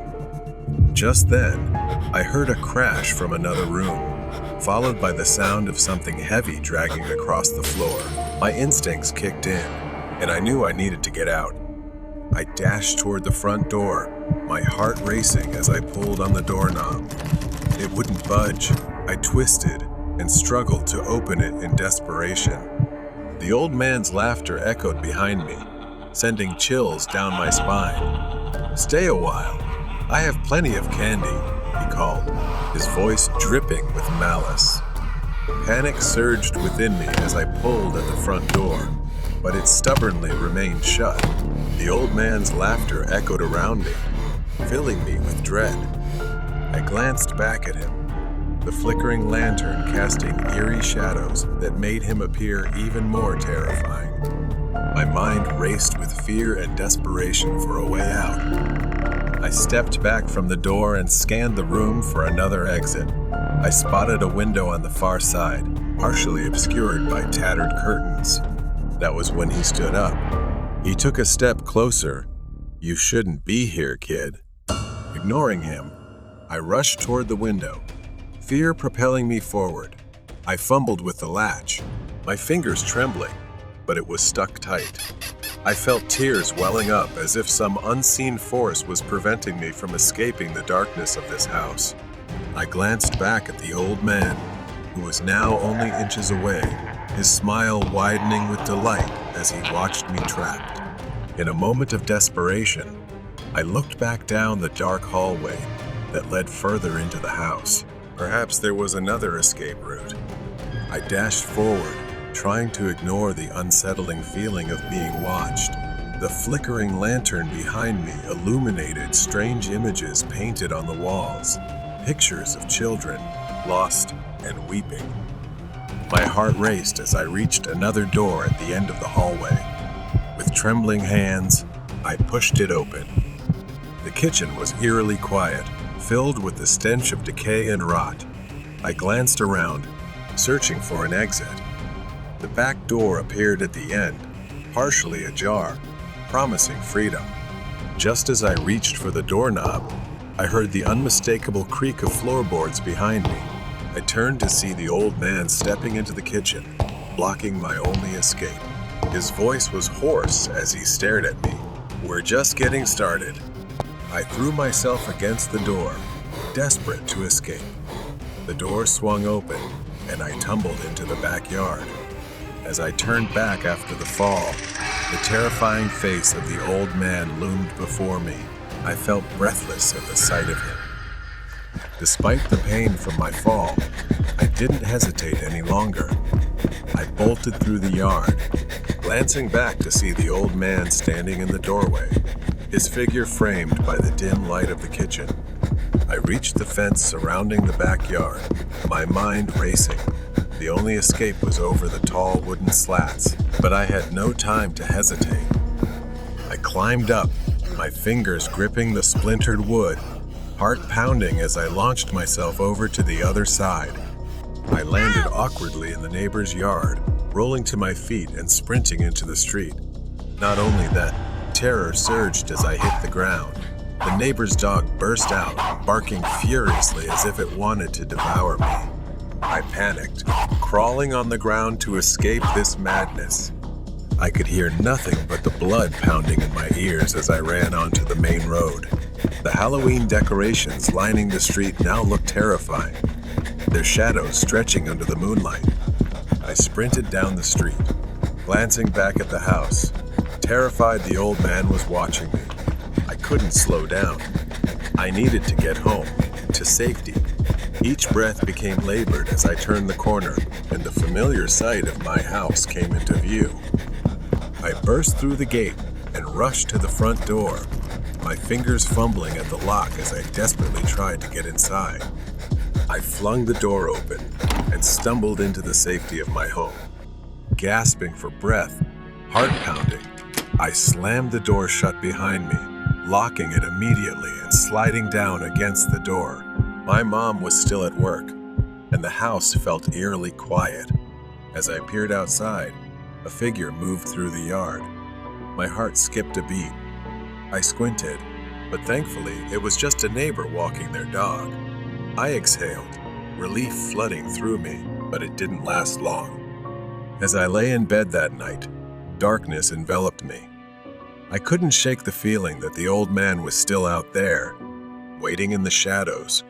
Perhaps this Halloween would be one filled with terror for me.